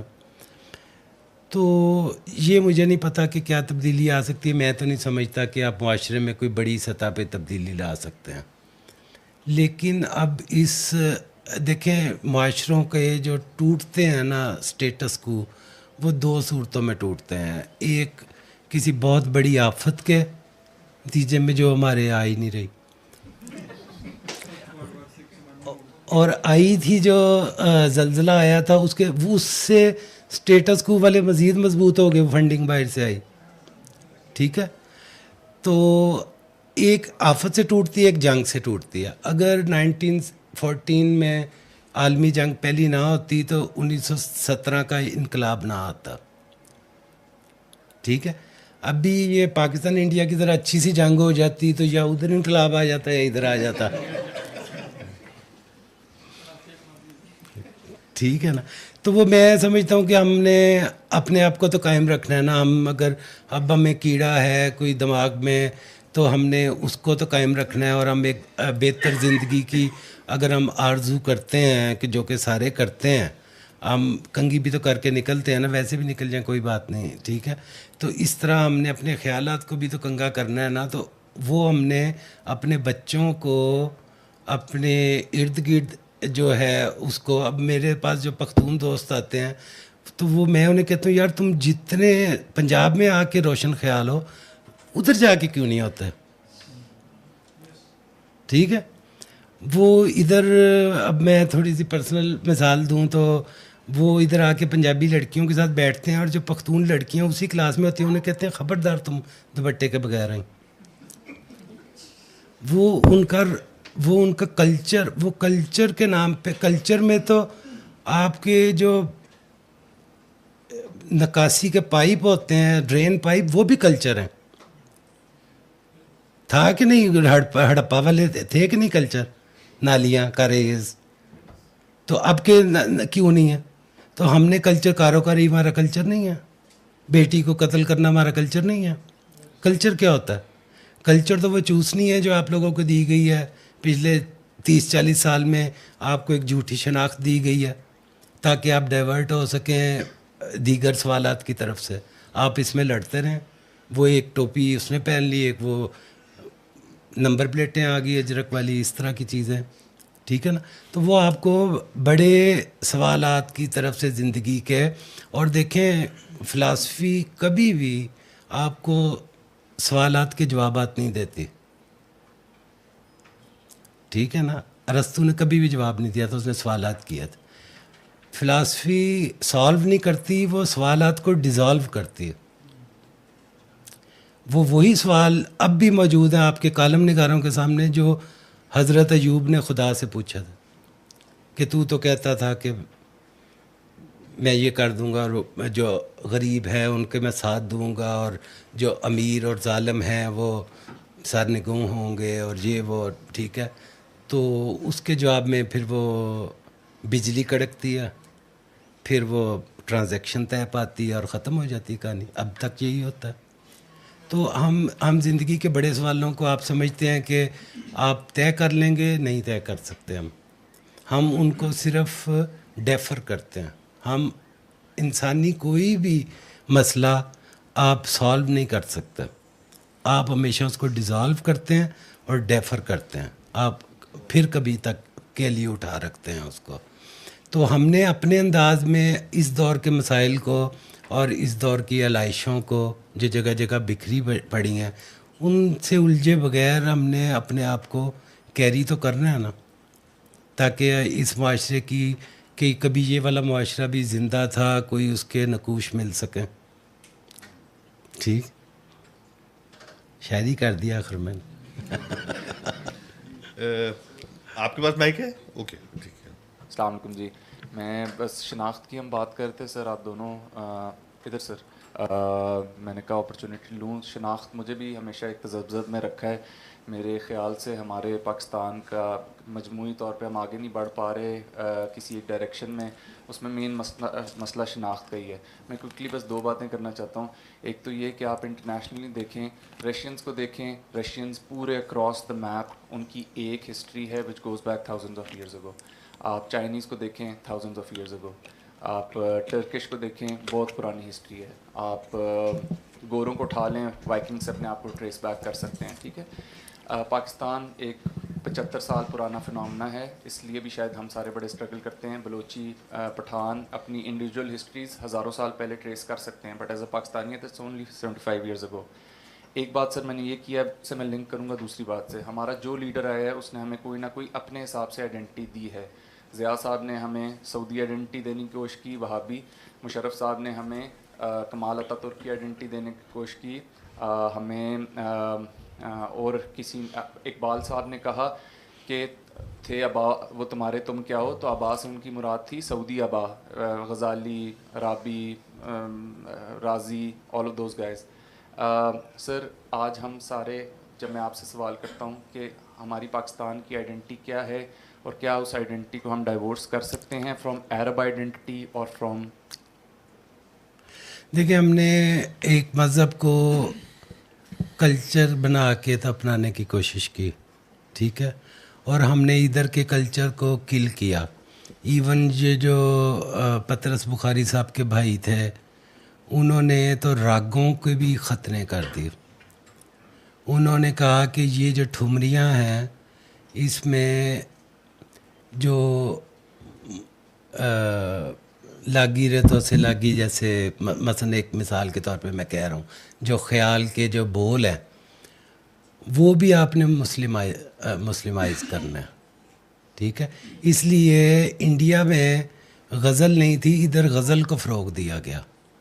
ٹھیک ہے, تو اس کی یہ کیوں کیا گیا, یہ ابھی ہم نے بات کی تھی وہ اس کے حوالے سے, علامہ محمد اسد کے حوالے سے.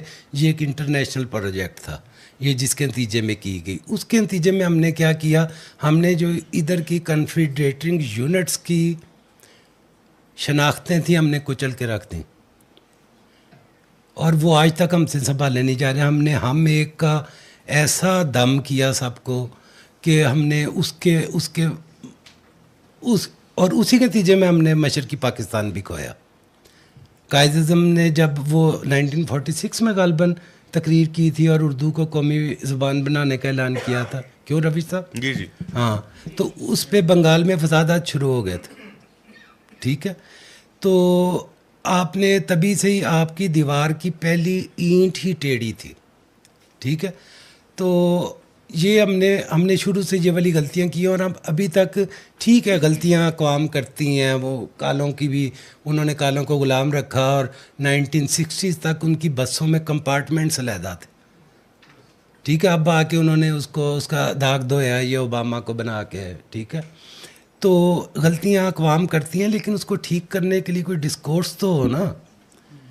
اس کو ٹھیک کرنے کے لیے اب سوچنے کی کوئی جگہ تو رہنے دیں نا. ہم نے وہ والی بھی ختم کر دی ہے.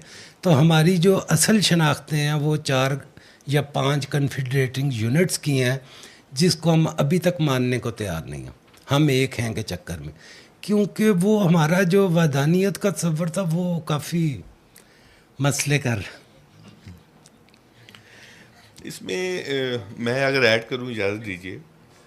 دیکھیے, ایک تو یہ کہ اقبال کی بہت ساری, چونکہ ہم رگڑ دیتے ہیں نا ساری چیزوں میں, اقبال نے خطبہ عرب میں 1930 میں کہا تھا کہ ہمیں عرب امپیریلزم سے جان چھڑانی چاہیے. اگر ہم اب یہ انہوں نے بات جو ہے وہ کی تھی اسلام کے حوالے سے کہ عرب جو اسلامک امپیریلزم ہے اس سے جان چھڑائے, تب آپ کی اپنی ایک شناخت بنے گی. پرابلم یہ ہے کہ اقبال خود اسلام کے اوپر ہی اپنی شناخت بنانا چاہ رہے تھے اور ان کی ساری شاعری یہ بتاتی ہے. پھر بعد میں جیسا کہ میں ظہیر سے بات کرتے ہوئے میں نے بتایا ہے کہ ہماری 20th سینچری کی پوری جو آئیڈیالوجیکل لیگیسی ہے وہ بھی اسلام کے اوپر ہی ہے. ہم نے اس کو آئیڈیالوجی بنایا اور پھر ہم لے کے چلے گئے. پھر آگے 47 میں پوری ایک ریاست وضع ہوئی اس کے اوپر. تو یہ دیکھیے کہ یہ اسٹیٹ نیشن ہے. اسٹیٹ نیشن کا کانسیپٹ یہ ماڈرن جرمنس کا ہے کہ آپ 5-6 جو مختلف کلچرز ہیں, قومیتیں ہیں, ان کو ایک مرکز کے تحت ضم کر دیں, ان کی فیڈریشن بنا دیں. اب دیکھا جائے تو جو نیشن کی جو ڈیفینیشن ہے اس کے تحت یہ 4 مختلف نیشنز کا مجموعہ ہے پاکستان, جنہیں ہم مانتے نہیں. یعنی یہ ان کی فیڈریشن ہے, اس لیے فیڈرل نظام ہے ہمارے یہاں. اب پرابلم یہ ہے کہ ہم نے اس کو محض اس کے 5 سال بعد ہی ہم اس کا 1 یونٹ بنا کے تو ہم تسلیم نہیں کرتے کہ اس کی الگ جو شناخت ہے بلوچ کی, سندھی کی, پنجابی کی, اس کو تسلیم کر لیا جائے. ہم 1 یونٹ بناتے ہیں.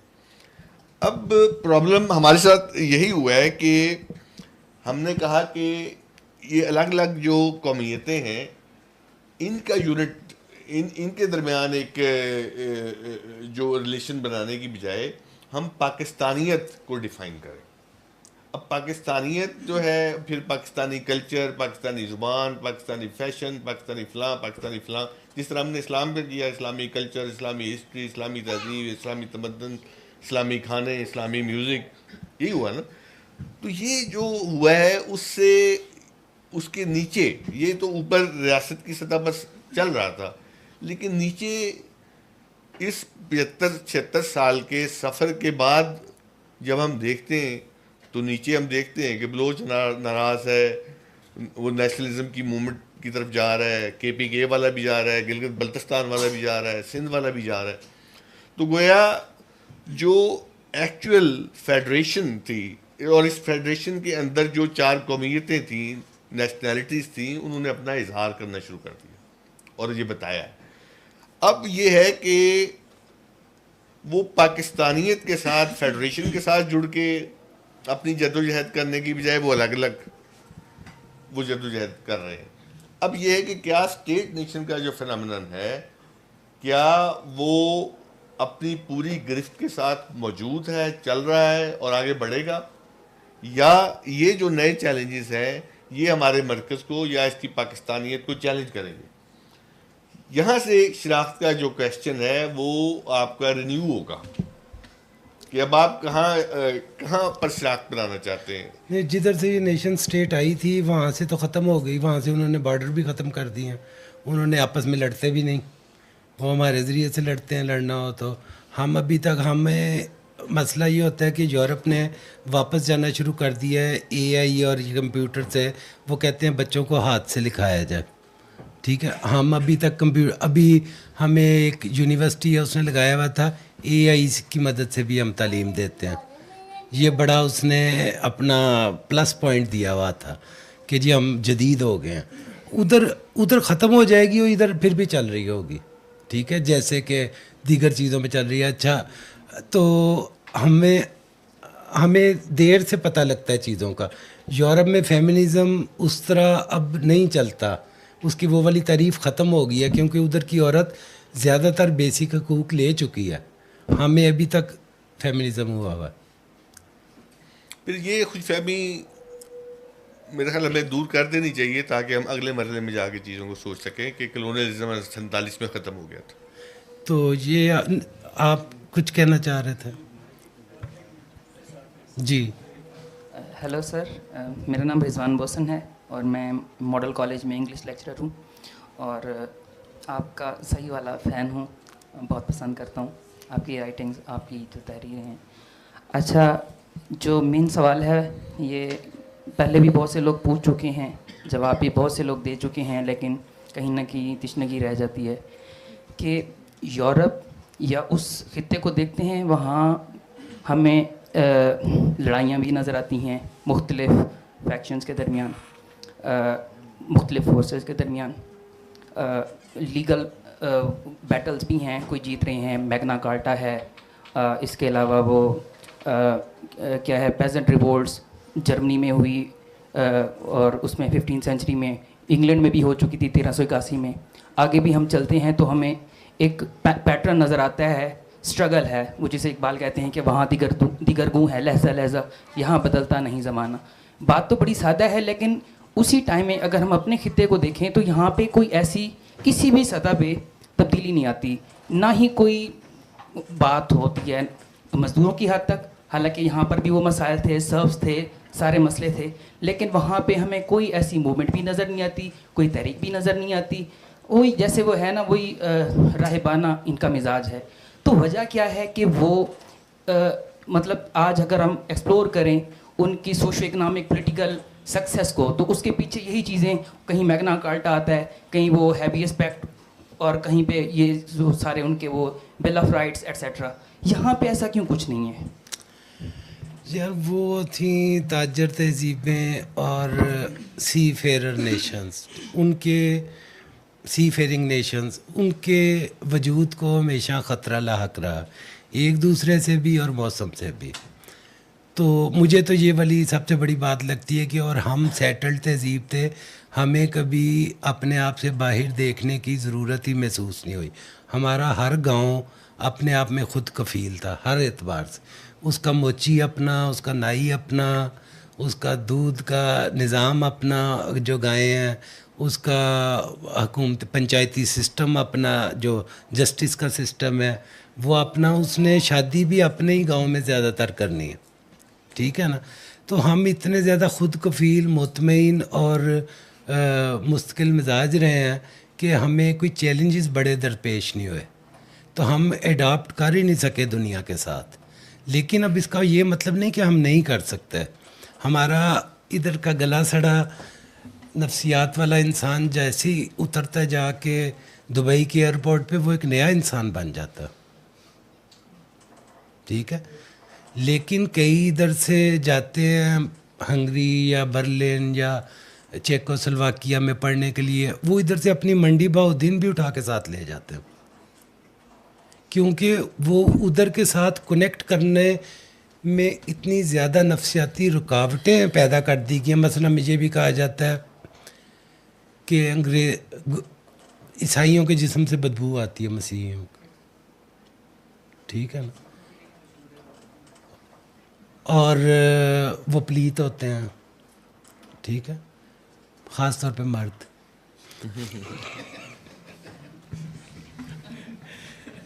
تو ہم ان کے ساتھ اسیمیلیٹ ہونے اور ابزارب ہونے کی خواہش اور صلاحیت ہی کھو بیٹھتے ہیں, ٹھیک ہے.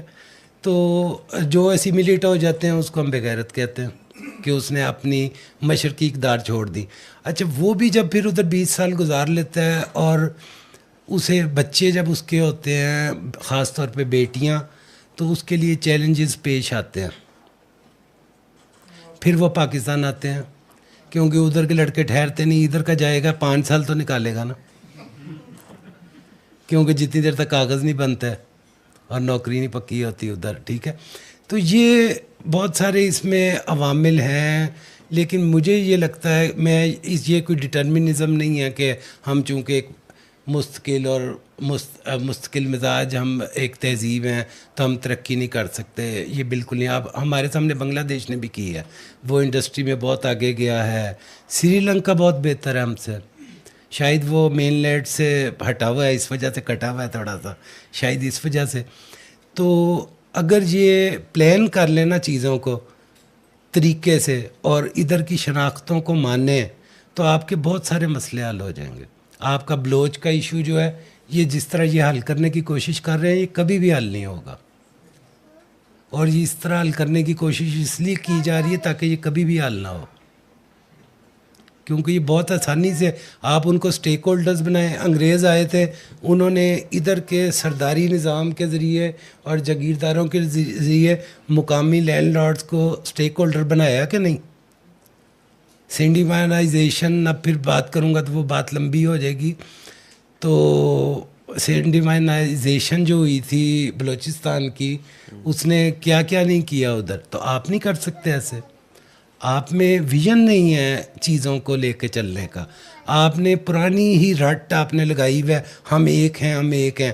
بھئی یو ایس اے ایک نہیں ہے, وہ 52 ہیں, یا کتنی اسٹیٹس ہیں ان کی, 52 ہیں نا. وہ کیوں ایک ہیں اور ہم کیوں ایک نہیں ہیں اتنا. وہ تو ترانے بھی نہیں گاتے کم بخت.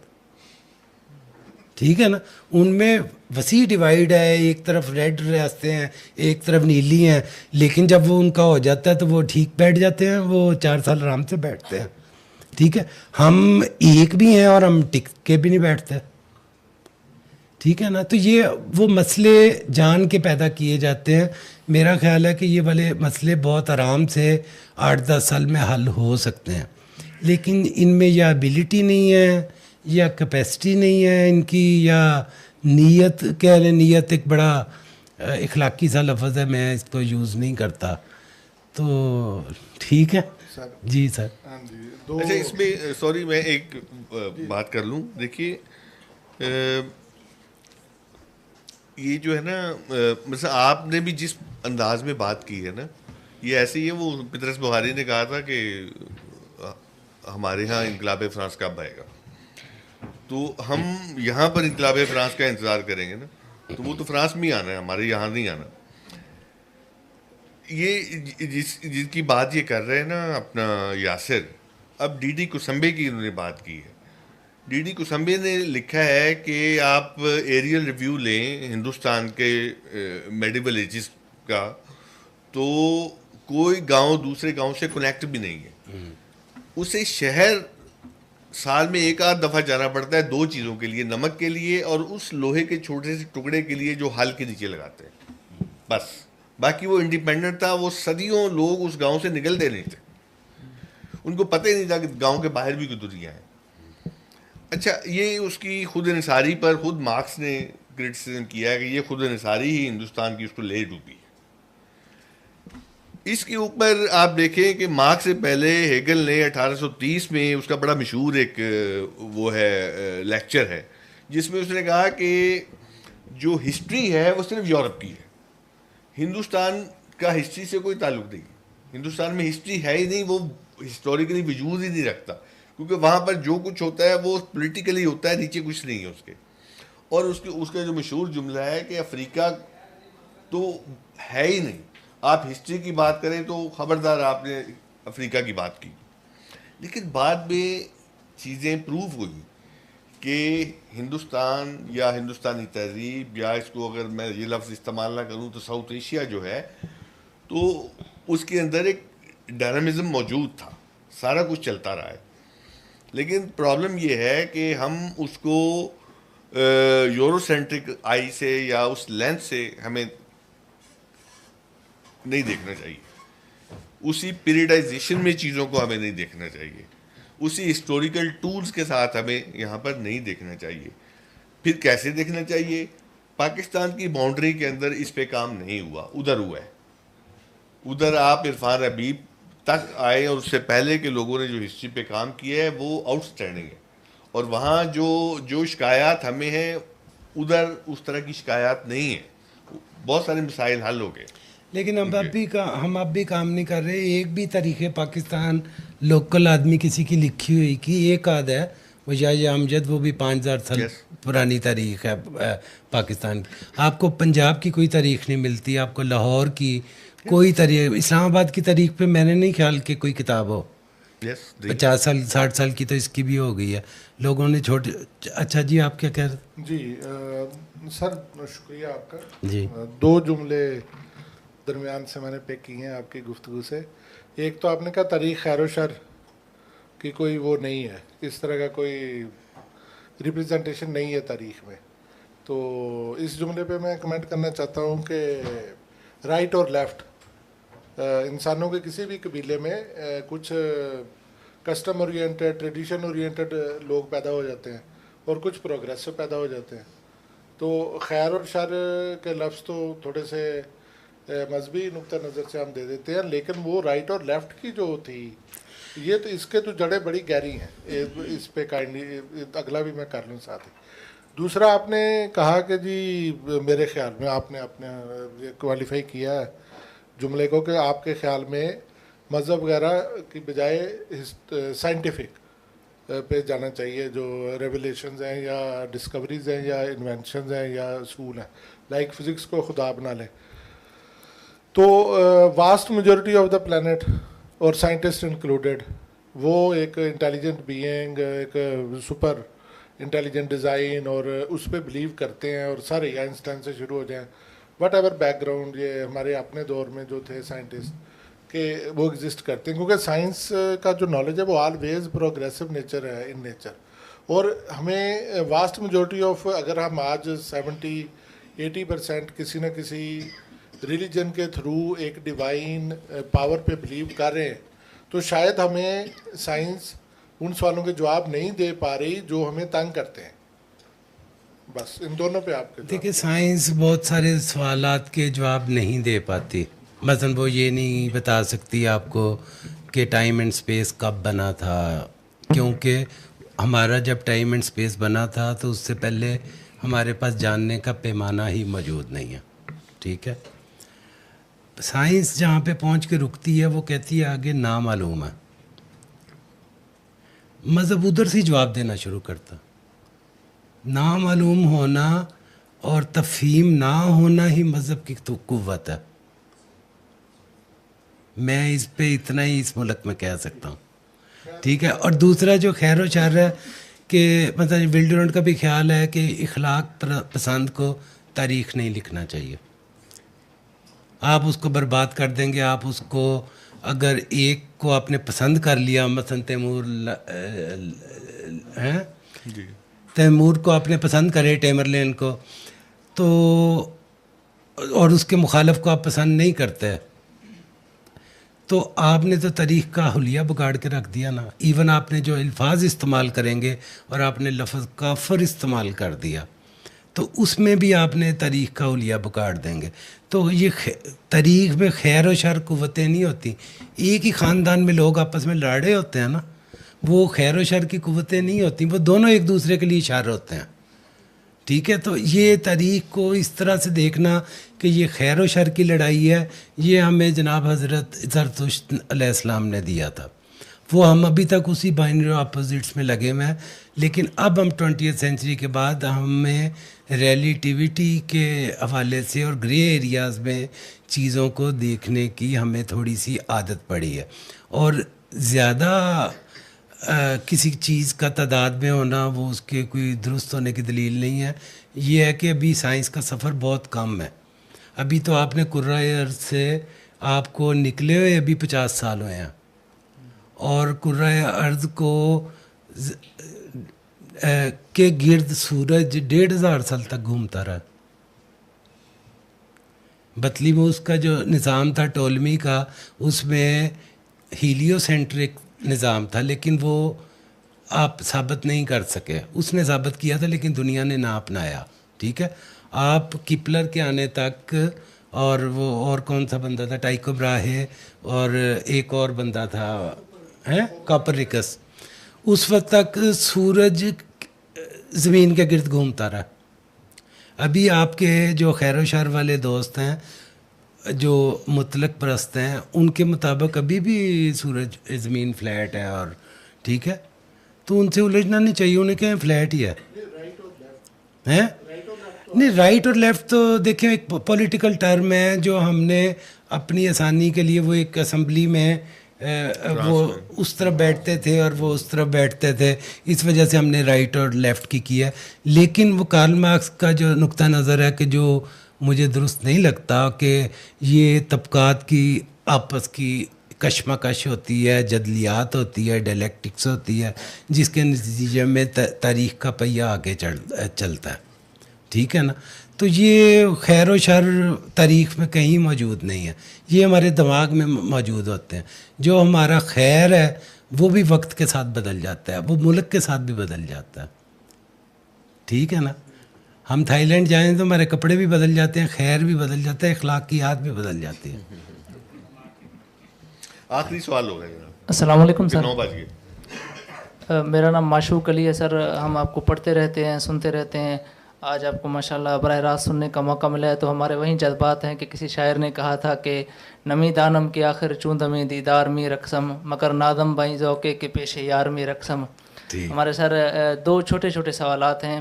ایک سوال سر یہ ہے کہ کسی بھی تہذیب میں ہم دیکھتے ہیں کہ 2 چیزوں کا بڑا اثر ہوتا ہے، سیاسی اور عسکری قوت کا اور علم و فن کا. آپ کیا سمجھتے ہیں کہ کسی تہذیب کے بننے میں سیاسی اور عسکری قوت کا کتنا اثر ہوتا ہے اور علم و فن کا کتنا ہوتا ہے؟ عسکری قوت کا ہی ہوتا ہے جو آپ کو کامیابی سے ہمکنار کرتی ہے اور آپ کی تجارت کو فروغ دیتی ہے. ٹھیک ہے؟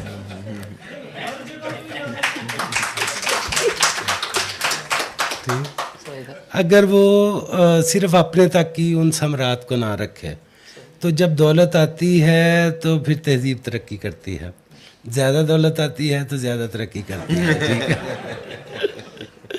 تو نہیں، بات بھی سیریس یہی ہے کہ جب دولت آتی ہے تو اس کے ساتھ تمدن آتا ہے، آپ کے ملٹی پلائی ہوتی ہے. تمدن کو جب آپ دولت کو آرٹ کی شکل میں منتقل کرنے کے قابل ہوتے ہیں تبھی وہ دولت پائیدار ہوتی ہے. کیونکہ بہت سارے امیر لوگوں کو یہی نہیں پتہ ہوتا کہ اس نے اس دولت کا کیا کرنا ہے. وہ پھر وہ حوال گاڑی کون سی آئی ہے وہ لے کے پھرتے ہیں، وہ مختلف طریقے، وہ عورتیں بہت سارے زیور پہن کے پھرتی ہیں، وہ خامد کے شوکیس ہوتی ہیں دولت کا. تو یہ ہمیشہ سے ہوتا رہا ہے. لیکن ہر معاشرے میں ہوتا رہا. عورت مرد تو زیور نہیں پہن سکتا، ہندوستان کا تو پہن لیتا تھا ویسے. ٹھیک ہے نا؟ وہ مالا بہت ساری پہنتا تھا. تو وہ ہر معاشرے میں آپ جو قدیم جو ملکائیں نکلی ہیں احرام مصر میں سے، ان کے ساتھ بھی ان کے زیور دفن ہیں. ایون سرمے دانیاں بھی ہیں، اور کوہل جو ہے وہ الکوہل اور کوہل سرما بھی ہے. بات ہو رہی تھی عسکری اور سیاسی قوت. ہاں عسکری، ہاں میں بھٹک گیا تھا. نہیں ہمیشہ سے پنپتا رہا ہے. ہاں نہیں ہمیشہ سے ہی پنپتا رہا ہے. جو قدیم یورپی جو رومن تہذیب تھی یا اسپارٹا کے اور ادھر ایتھنس کی تہذیب تھی، وہ اپنی ان کی ایگزسٹنس ہی اس بنیاد پہ تھی کہ وہ سپاہی ہوں. ٹھیک ہے؟ لیکن اسٹینڈنگ آرمی نہیں ہوتی تھی. اسٹینڈنگ آرمی آ کے 17 سینچری میں آئی ہے، یا سلیمان علی شان نے بھی کچھ عرصے کے لیے بنائی تھی، اور محمد دوم نے جس نے ہنگری وغیرہ فتح کیا تھا. ٹھیک ہے؟ تو یہ اسٹینڈنگ آرمی کا کنسیپٹ نہیں تھا. آتے تھے، آپ ان کو معاوضہ دیتے تھے، وہ آپ اکمپلش کرتے تھے، اس کے بعد آپ ڈسمینٹل ہو جاتے تھے. تو یہ اسٹینڈنگ آرمی ٹھیک ہے، ہونی چاہیے، لیکن وہ لڑے بھی تو صحیح نا. وہ لڑتے نہیں ہیں تو وہ پھر وہ مسئلہ ہو جاتا ہے. ہاں اچھا سر، میرا دوسرا ایک چھوٹا سوال ہے کہ اس وقت اگر 8 ارب آبادی ہے تو 6 ارب لوگ یا 7 ارب چاہتے ہیں کہ ہمیں مذہب چاہیے. اگر پاکستان میں 24 کروڑ ہے تو 20 کروڑ چاہتے ہیں کہ ہمیں مذہب چاہیے. ابھی آپ نے کہا کہ غامدی صاحب کچی پکی باتیں کر لیتے ہیں، یا ڈاکٹر قادری نہیں ہو گئے. کچی پکی نہیں میں نے کہا، میں نے کہا وہ کچھ لوگوں کو کچا پکا کر کے چھوڑ دیتے ہیں، وہ ہمارے کام آ جاتے ہیں. جی جی بالکل. ٹھیک ہے. اچھا سر غامدی صاحب ہو گئے یا ڈاکٹر قادری ہو گئے کچھ بہتر روشن خیال سمجھے جاتے ہیں. میرا سر سوال یہ ہے کہ ہم یہ کیوں چاہتے ہیں کہ وہ یا 100% ہمارے نظریات کے مطابق بن جائیں یا ہم 100% ان کے نظریات کے مطابق بن جائیں؟ یار دیکھیں آپ گھر میں ایک الیکٹریشین بلائیں جو آپ کا سارے فیوز ہی اڑا دے تو آپ دوبارہ اسے نہیں بلائیں گے. تو اب آپ اتنے عرصے سے ایک چیز تھوڑے سے امپیریکل ہو کے سوچ لیں. یہ آپ کی بڑی کامن سینس ہے، اس کے لیے بہت ہمیں فلسفی ہونے کی ضرورت نہیں ہے. یہ کامن سینس ہے کہ آپ ایک لاگو کرتے ہیں چیز نہیں چلتی، آپ کوئی اور لاگو کر کے دیکھ لیں. اب آپ نے اتنا عرصہ لاگو کر کے دیکھا ہے مذہب، تو اب کوئی 10 سال اور بھی کوئی ٹرائی کر کے دیکھ لیں. ہو سکتا ہے آپ کی جان جلدی نکل جائے یا کوئی تھوڑی سی تسکین مل جائے. تو یہ امپیریکل میں نہیں کہہ رہا کہ فلاں چیز لائیں، کوئی اور مذہب ہی لے آئیں، یہ نہیں چل رہا تو ٹھیک ہے، یا اسے ہی پورا لاگو کر لیں. ٹھیک ہے نا دوستو، یہیں پہ ہاں ختم کر دیں. میرا خیال ہے نقص عمل موضوع سے بھٹک رہے ہیں. ہاں آخری سوال میں نہ تنقیدی شعور تھا اور نہ تاریخ تھی. ٹھیک ہے. تو لیکن ظاہر ہے کہ ہمارے دوستوں میں، نوجوانوں میں جاننے کی صلاحیت ہے اور وہ جاننا چاہتے ہیں، تو ہم باقاعدہ طور پر ختم کر لیتے ہیں. ہاں ویسے ہم اور بعد میں آپ گفتگو جاری رکھیے. اس پہ کوئی بات کرنا چاہتے ہیں آپ؟ نہیں وہ تو میں کرتا رہتا ہوں. وہ ٹھیک ہے، ادھر وہ اس کی تشہیر کے لیے نہیں آیا تھا، یہ تو میرے تعارف کے طور پہ ہے. تشہیر نہیں ہے. تشہیر نہیں ہے. ہاں یہ تشہیر نہیں ہے. تھینک یو ویری مچ دوستو.